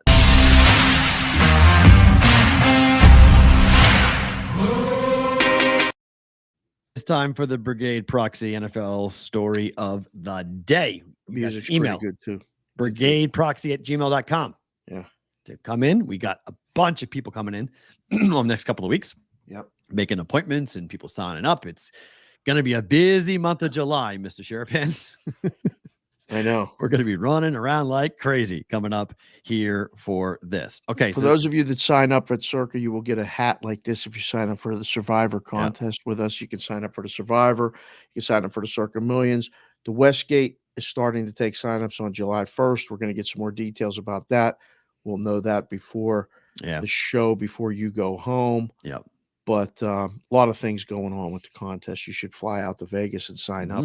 It's a lot of fun. And it's good. The Brigade teams, guys are putting together a team. We're talking to Francisco yesterday, a little bit of how they're going to do that. So, I can't wait to hear this. How they're going to come up with the picks. Gorov, 5 of them. Each of them make one pick a week. They've already they were doing it in the cabana. They were talking through, and that's how they're doing it. So Gorov will sign up. We'll put their picks in for them. They'll each come up with a pick themselves. Chef Benny, Francisco Ochoa, Gorov. I'm forgetting the other 2 team members. I apologize. I forget who the 2 team members. What the meld of the minds that's going to be. Oh, yeah. It'll be a lot of fun to follow their stuff and see how they're doing. Looking forward to it. Wow. So it's going to be good. Opportunity to hopefully come on the show. Come talk about how their picks are doing, blah, blah, blah. So good stuff there. And so if you guys do hire us and you're doing well in the contest, you will make an appearance here on BVB with us, talking about your team and what's going on and, how we're handling the service and everything else. So brigadeproxy@gmail.com to hire us this year for your football handicapping contest here for 2023, 2024. 2-parter here. First, the Ravens GM has decided to take this under his own wing, I guess, to go and tell the players himself about the NFL betting issues. Baltimore Sun reporting on this, saying the Ravens have a growing anxiety around betting because Maryland is legal. Eric DaCosta laid out the details of the NFL's prohibition against gambling and emphasized the severity of potential penalties, including suspensions ranging from 6 games to at least a year. John Harbaugh told the Baltimore Suns, "It does concern you that it's not always too clear. The clearest thing would be just to say, stay away from it. But guys are going to go on vacation. They may play blackjack or whatever. There's nothing wrong with that if they do. But it is very clear in terms of sports gambling, in terms of where you can do it during the season, those kinds of things. And in terms of not betting on football, period, end of story, that's pretty darn clear." So the Ravens are the latest team to make it very clear that there is some ambiguity right now amongst the players as to what exactly is allowed and what is not allowed. The problem with the policy is that it is unclear and it's misinterpreted by the players.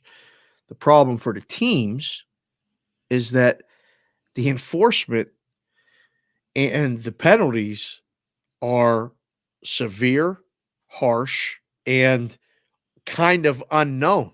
So from the team, you go, how do we make it clear to these guys that we don't want them doing nothing? Well, We're going to speak to them ourselves. That's what we're going to do. We're going to have meetings that we know they're listening. They know me. I know them. I'm looking them all in the eyes and saying, guys, look, it ain't worth it. If you do it, you're going to get suspended and you're going to hurt the team. You may be out of the league. We may have to cut you. so our friend AJ Perez, who we interviewed at the Super Bowl in Phoenix, has gotten a hold of 4 slides that the NFL has sent out to their teams to host these types of seminars, to have this conversation with the players. Okay? Can I go do these seminars? You should do it. It would be smart. Yes. So here are the slides. Okay. You have them? Look at this. Yep. Okay. Number 1. Number 1 on these things. Let me get that off. Number 1, 6 key rules for all NFL players. 1, don't bet on the NFL. Can I Number read the 2. evens? Can I read the evens? Read them all. You read the Go ahead. odds? Read them all. Go ahead. Number 2, don't gamble at your team facility while traveling for a road game or staying at a team hotel. You do number 3. Isn't that nuts? We'll discuss them. If you're staying at a team hotel, that's considered NFL property. yeah, That's baloney. that's not. That is good. so stupid. If It's I not stay, what happens if I come in a day early myself? I bring myself in. Team's going to show up on Thursday. I show up on Wednesday. I make a bet with the team Wi-Fi. Am I doing that? It's Now not I'm violating this for all NFL players. I'm violating this rule. What the? Number 3, don't have someone bet for you. good. Well, we know that, right? No, we know that. They don't know that. That doesn't even include the proxy. Like the proxy is someone we're putting in contest picks. We're not betting for you. Right. It's very clear. Don't do that. Number 4, don't share team quote inside information, close quotes. So don't say anything about anything to anybody. Perrault, what does Nothing. that mean? We have no idea. Don't say a damn word to anybody. 0. Number 5, don't enter a sports book during the NFL playing season. Oh man. Don't bro. enter, meaning don't be seen. Don't walk through. Don't be in on your bye week. Do not go to the Bahamas and walk into a sports book. Like, what? Does that include if you're hurt? I guess so, yeah, because Ridley was hurt and he got busted. So, yes.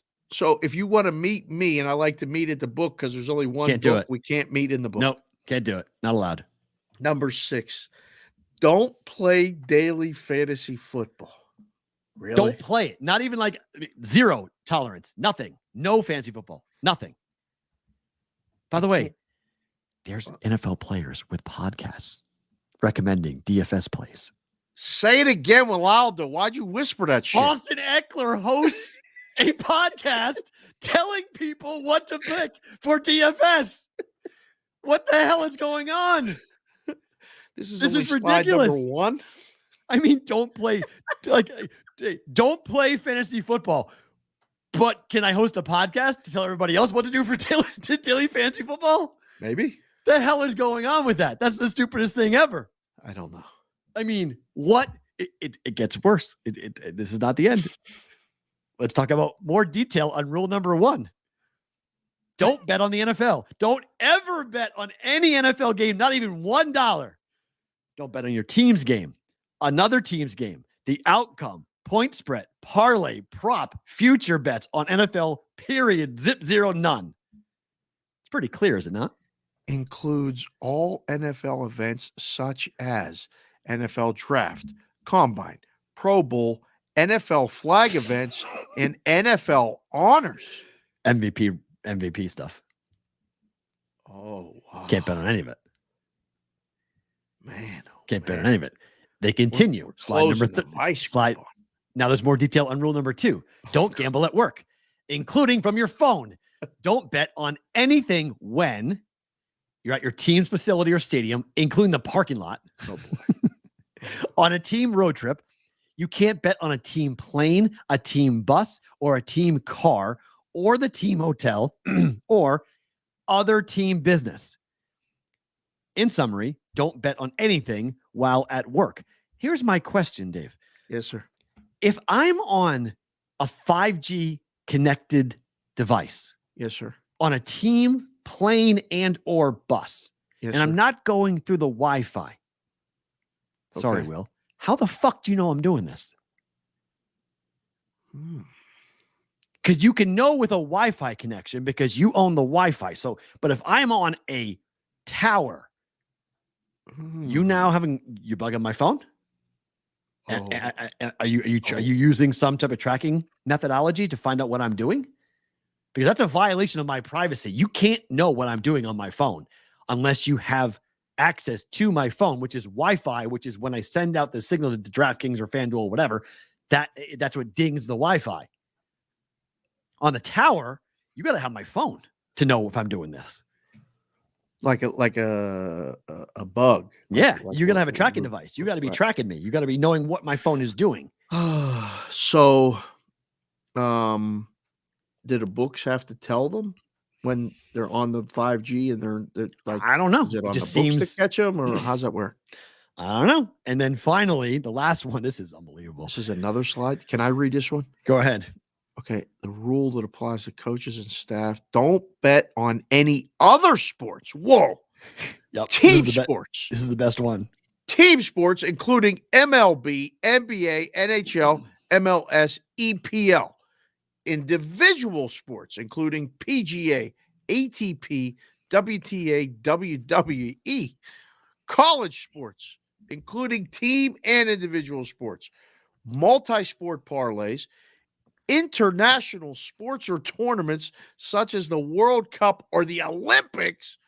March Madness bracket contests, unless no money to enter and no prize of value is offered. What? Who does a bracket contest? I mean, if you're somebody who works for an NFL team and you're looking at your, in your cubicle and you're like, I can't do a bracket pool for $10 with my buddies. They're going to fire me if I do a bracket pool for $10. Like, that's just the players, or that's the whole? That's the whole fucking league. That's organization? everyone. If you work for an NFL team, they are bad. telling you are not able to do any of this.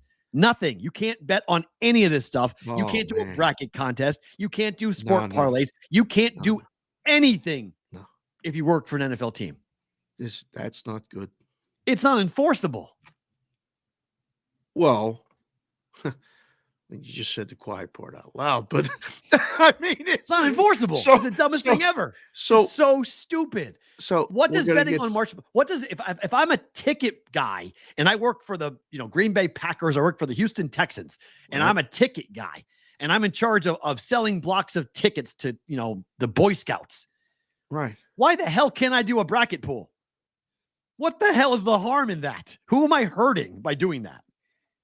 Nobody. I mean, what are we doing? This is You're asking people to do things under the table. You're asking people to go around and skirt the system and hide things and do things that just because they want to do it. We've proven this. It doesn't work. This doesn't work. Telling people they can't do it. It doesn't work with marijuana. It doesn't work with other things. Prohibition doesn't work. when people want to do it. And doing a bracket pool, come on, bro. That's so dumb. It doesn't have anything to do with the other. This is where you don't know where to draw the line if you don't even know what you're talking about or know what you're dealing with. So you draw this crazy line. You talk about the show and always forward, never straight. This line is like this, like this, like this, like this. Well, then, no, you know what? Let's just go all the way over here and draw it, cover everything. And then you got to be like, well, all right, well, I used to ask this question in the book. Whose job is it to catch them? Because I got to be in here taking the bets in the book. I got to move the number. I got to count the money. I got to follow all the guidelines for, the federal government to make sure there's no money laundering procedures and all this other stuff. I got to tell on them too and know who they are when they cross the line. No, I got to count the money, put it in a drawer, move the number, take more bets. That's what I needed to do. So who's the burden fall on? Is the team got enough going on? Now they got a police. The kids blowing air in the balls, making sure the equipment's right, making sure the uniforms are clean. Guys cleaning that. The guys selling the suites. The guys doing the marketing and the merchandising.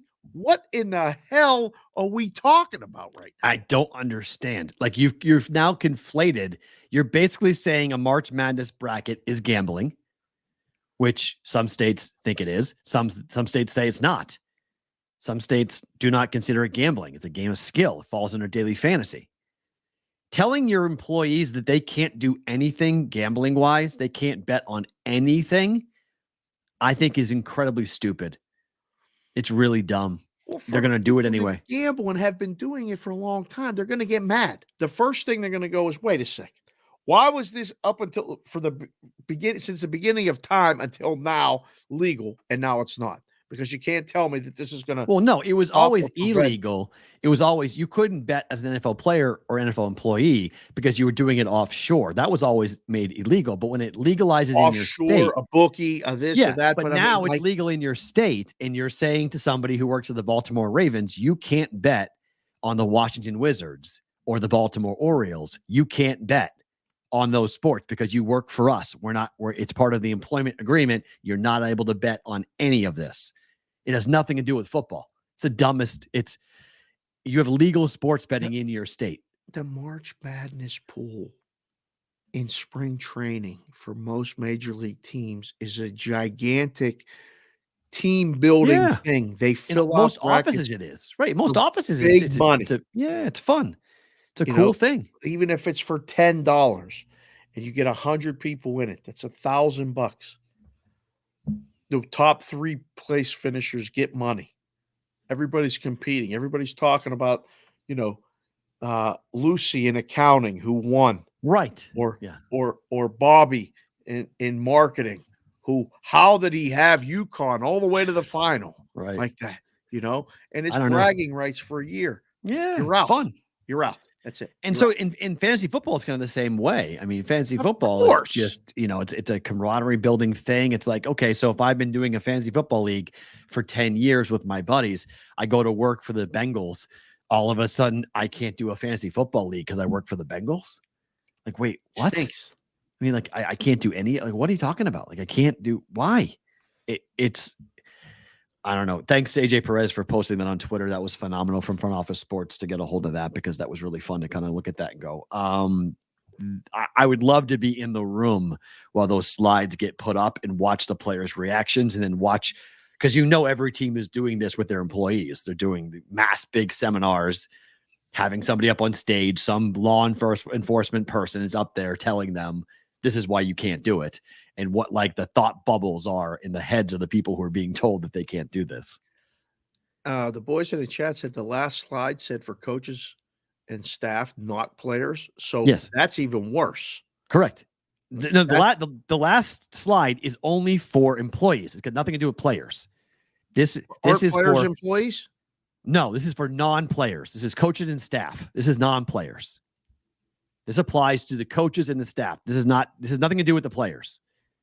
If you work for the NFL, the NFLPA has done a law. You can bet on Major League Baseball, on NBA, on NHL, on Major League Soccer. You can bet as an NFL player. You can make sports gambling wagers. The PA negotiated that.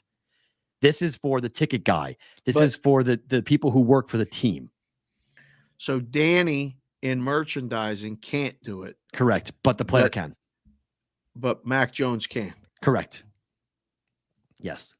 The segment's over. Like I mean, sorry, Will, but sounds really fucking dumb to me.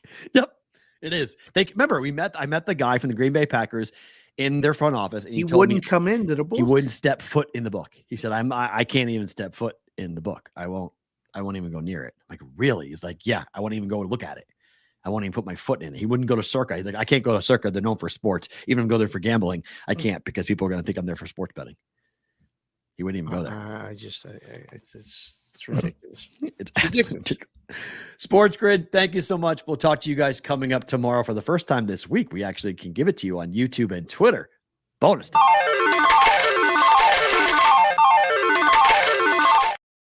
All right, as we roll here, that story is just one of those stories you just shake your head at and you're like, what in the world are we trying to accomplish by doing this? You're creating more problems than you necessarily need to have. Correct. That's exactly what it's doing. And again, it's not like gambling hasn't been going on from the beginning of time. Right. I mean, it has. And now that it's legal, some things good, some things shit. This is shit. Like this is, and now the leagues are having their own seminars, getting slides and putting this out. And a reasonable human being, like if I was one of the guys being talked to about this, I would ask questions. The guy doing the seminar can't answer the questions. That's the worst part about it. The guy doing this, because you say to him, well, wait, I was just doing this. So now I got to tell my friends of 15 years that we've been doing this fantasy league that I'm out because you guys said I'm out. Well, what does one have to do with the other? It never did before. Now it does. Well, yeah, you're fired if you do it. Well, you're fired if you do it. I'm the number one guy here. I've been here for 15 years. I love the job. But I love my fantasy league too. You love it. Which do you love more? Those are the kind of decisions. It's like silly stuff that people are going to have to make. I'd be in the room going crazy. I'd go home, tell my wife, listen, you're not going to believe this. They just made us all stop doing everything. I can't even go to the casino with you anymore. What? Yeah, I can't go because I know you like to put those parlays in and we get drink tickets and watch games and stuff. That's done. That part of our lives is done. What? Yeah, it's just silly. I don't know, man. I don't like it. I don't like it at all. Dumb.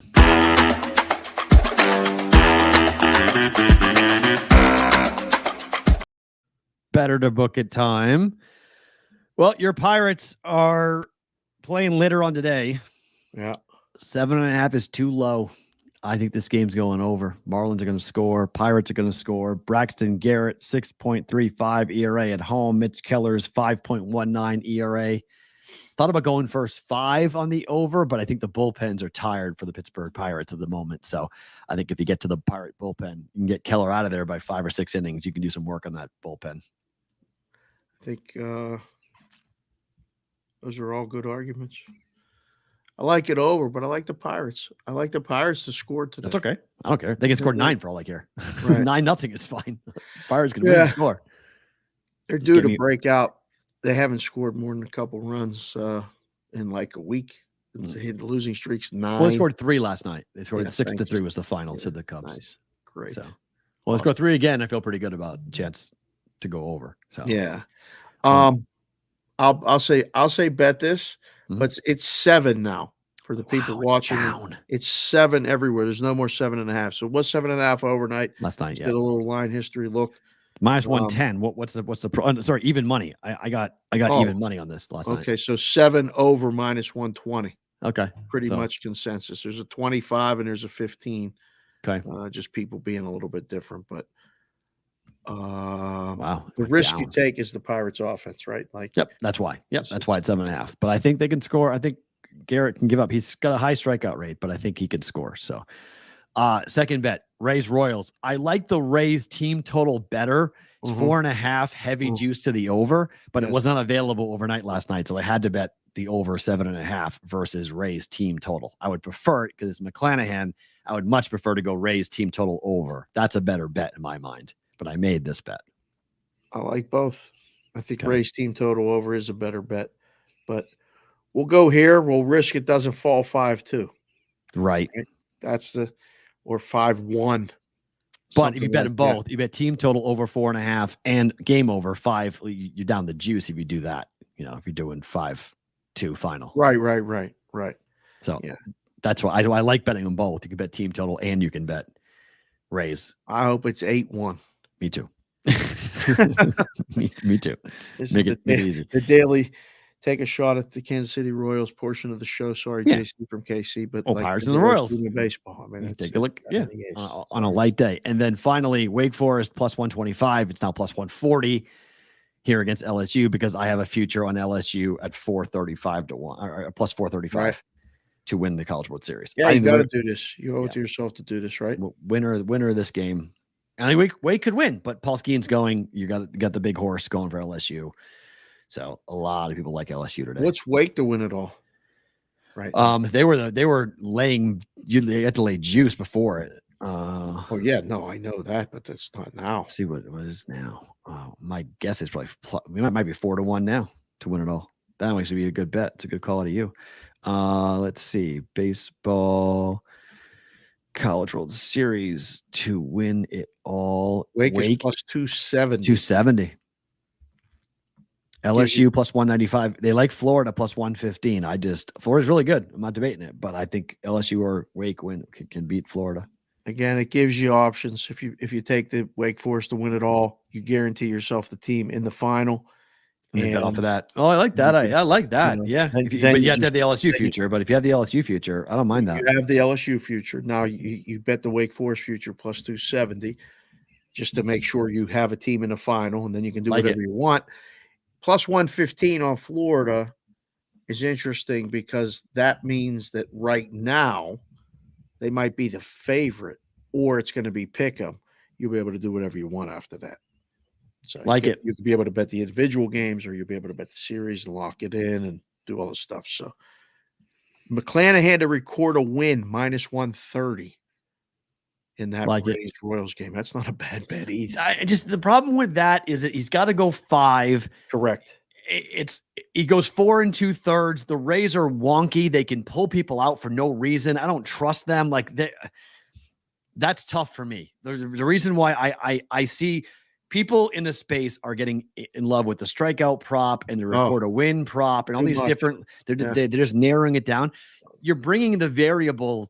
So many different variables in the play when you're doing this. And now I'm handicapping someone's mental thought process. And I don't like that. Or possible injury or overworking and inning and throwing too many pitches. There's so many variables that you're doing. It's tough. But again, rather than laying the juice on that game is. I know, but I'd rather just bet lay it out. You can lay the game out. Right. And we do this a lot in football. What's the narrative? Bet the narrative. And you can say, all right, what's the most logical thing that's going to happen? The Rays are going to score 5 runs. Bet over, forget about McClanahan, forget about total outs, forget about strikeouts. Do the Rays offense, do they score 5 runs against the Royals? They have an opener going today. Kid's going to go 1 inning max. And then it's the bullpen. Can the Rays, who by the way are 26-13-1 to the over at home this season? It's pretty good. Do they score 5 runs? My answer is yes. I'm so proud of you. I mean, this is so it's that, but that's seriously, that was so well said without being too complicated. And people would ask me all the time, and I try to keep things simple and say funny things, but nobody knows shit. But betting the totals in baseball is so much better than laying the juice and trying to get these individual player props. Listen, there's people that are very skilled at it. They make for great content. It's hard. And when you do it and you're still laying juice, it's really sometimes not fun. I don't think it is. I mean, I know I think it makes you sound more intelligent in the content space. I don't think it's a better bet. No. I think it's something you can everyone's trying to own their own thing. Yes. My thing is every single day, the juice is there every single day. Okay. Mm-hmm. 365, Christmas, New Year's, Thanksgiving, it's always there. Right. So like, fine, like that's my playing field. And like someone's like, okay, I'm the strikeout prop person, or I'm the record a win prop person, or I'm the team total over prop. I mean, everyone's just trying to like wear this, like when when college teams have a turnover, they have like the turnover chain, right? Or the turnover or the home run helmet or something like that. Everyone in the gambling space is trying to do the same exact fucking thing. And it's like, okay, like you give me very good advice in my life, but one of the best gambling advices you've ever given me was stop making it so complicated. Like just try to simplify, take the risk out of it and bet what is most likely to happen. And more likely than not, out of 10 bets, you'll win 6. That's if you do that, man, people are gonna find you, follow you, yes, do whatever. I mean, but the change has been like a little over 5. Yeah. Well, since I've gone back to the juice, 5, like you're good. After I left for 7 months and came back to the juice, like one of the biggest differences of what I've done since that time, those 7 months that I'd done with just the picks, and now coming back to the juice, was I refined a lot of the ways I was betting. One, I'm not afraid to bet the same thing over and over again, which is a huge thing. I had to get over that mentally. Yes. So I'm now back. I'm doing a lot more of that. But like I'm back. The podcast is up 12 units since I've come back. And the NBA was really good, but it's not just the NBA. It's other sports that were really well. And the biggest difference is that I am trying to simplify the wagering and not make it complicated. Like get out of my own way. Like trying not to plays before to try to be different and to 100%. try to involve other sports, 100%, and all that other stuff. And you've narrowed the focus, specialized. I've been telling people this for years. If you want to get good at this, or at least refine your process, don't do too much. I used to say to people all the time, they would come in and be wide-eyed and their mouths would be agape like this, looking at the boards. Yeah. And I'm like, so many options. Right. Too many options. People get mad at me. They're like, you haven't bet the Reds yet. Why aren't you betting the Reds? I'm like, because I'm not following it. I'm following other teams. I've tried to look at it. I'll go back and follow the Reds. I'll take a look at it. They're like, why aren't you betting the team, your fees for the Braves? Like your fees for the Braves. Well, why aren't you betting? Yeah. Because these are things like there's so many different markets. Go bet it. That's awesome. I'm not watching those markets at the moment. Maybe I will eventually, but right now my time is being spent at other things. I'm watching other things, other teams. And I really think that fading some of the worst teams in baseball is an easier bet than betting on the good teams to win. Oh, because they're going to lose. Especially, we talk about late to the party. Betting on the Reds now, you're waiting for them to lose every day. I wish I would have started betting on them after win 4 or 5 and ride this out. Now we're up at 11. We're up 6 units. We're having fun. We're naming our firstborn Joey Votto. I mean, everything's great, but worrying about that and what you're already worrying about only convolutes the whole pot. You don't need to do that. I just want to look at what I'm looking at and watch what I'm watching. And so and I get it. People want me to, that's how I got swayed all the time, because people would ask me like on the Discord channel, on the juice, whatever, they come at me and they'd be like, so do you have any bets on the Travelers? And I'd be like, shit, I gotta make a golf bet. Like I gotta go ahead. Like they're asking me for this and I gotta find a golf bet. All right. People like the golf. I'll go ahead and figure it out. I suck. I somehow went 2-1 in the U.S. Open, made money. It was ridiculous. I was up 1.5 units on the U.S. Open. How? Good. I have no idea. I was lucky. I only made 3 wagers. I won 2 of them. One was a plus 235 on Cam Smith to come in the top 10. So that was my one nice hit. But like, I said no. I was like, I'm not betting the Travelers this weekend. Like, I'm not like, but you did the U.S. Open. You went 2-1. Yeah, I'm not betting the Travelers. Like, I'm not going to watch a single second of the Travelers. It's in Connecticut. You're fucking crazy. I'm not betting on a goddamn golf tournament in Connecticut. Want no part of it. Go on. Not watching it, not paying attention to it, nothing. It's in Connecticut. It's black hole. Goodbye. People would come up to me for years. They still do it now. Hey, who do you like in the draft tonight? I'm not watching it.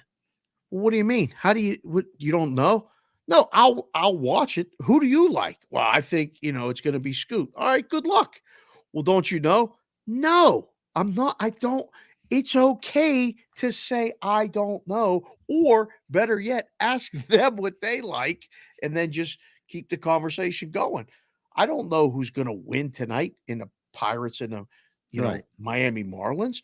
There's a couple bets, but it's really tough if you're not paying attention to have an opinion on anything. And because you're in the space, people ask you all the time.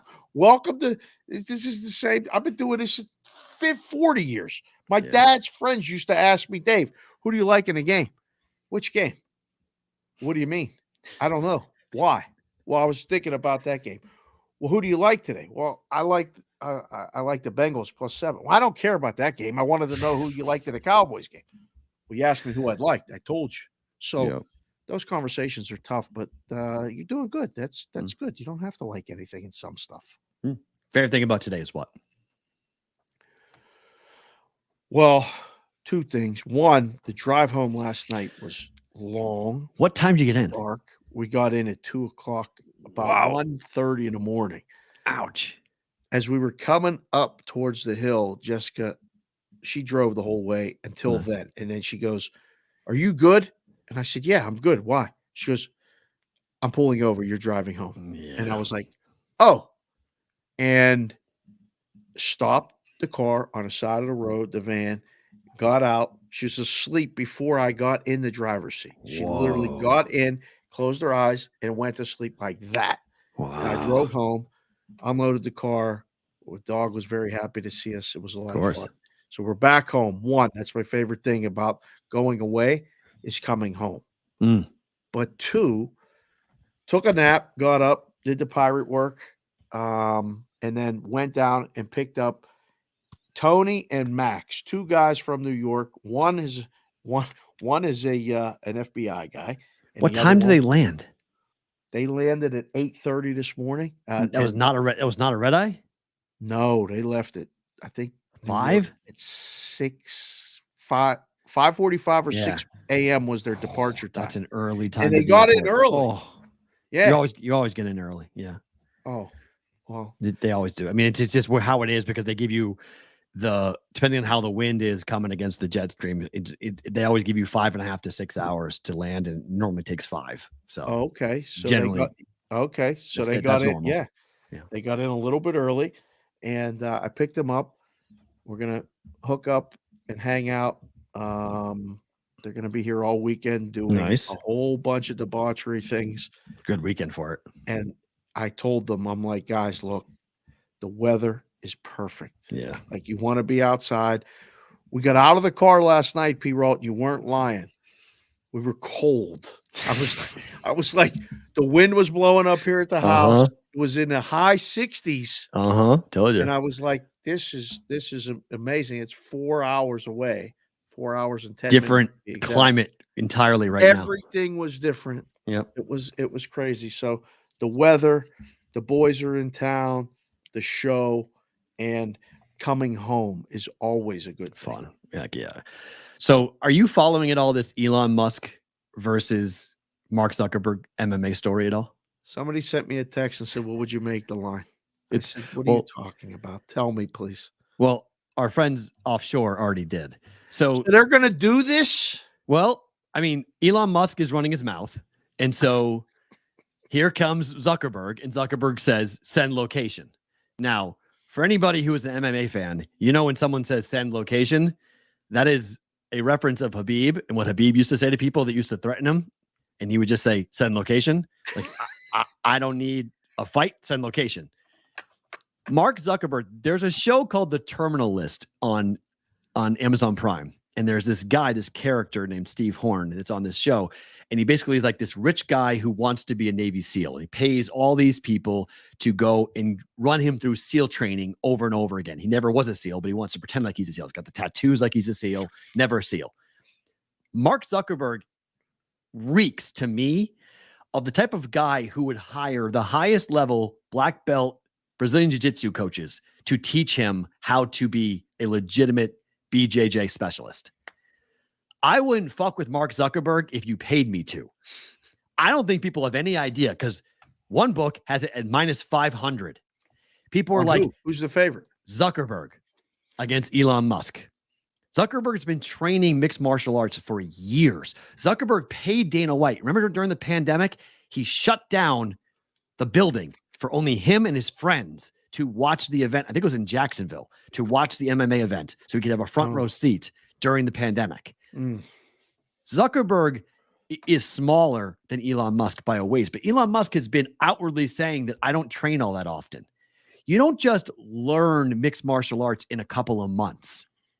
I want this fight to happen so badly. I love the fight because it's the biggest telltale sign. If you don't know anything about mixed martial arts, you're quoting their height and their reach, saying, well, Elon Musk is 6'1". He outweighs him by about 50 pounds. He has a longer reach.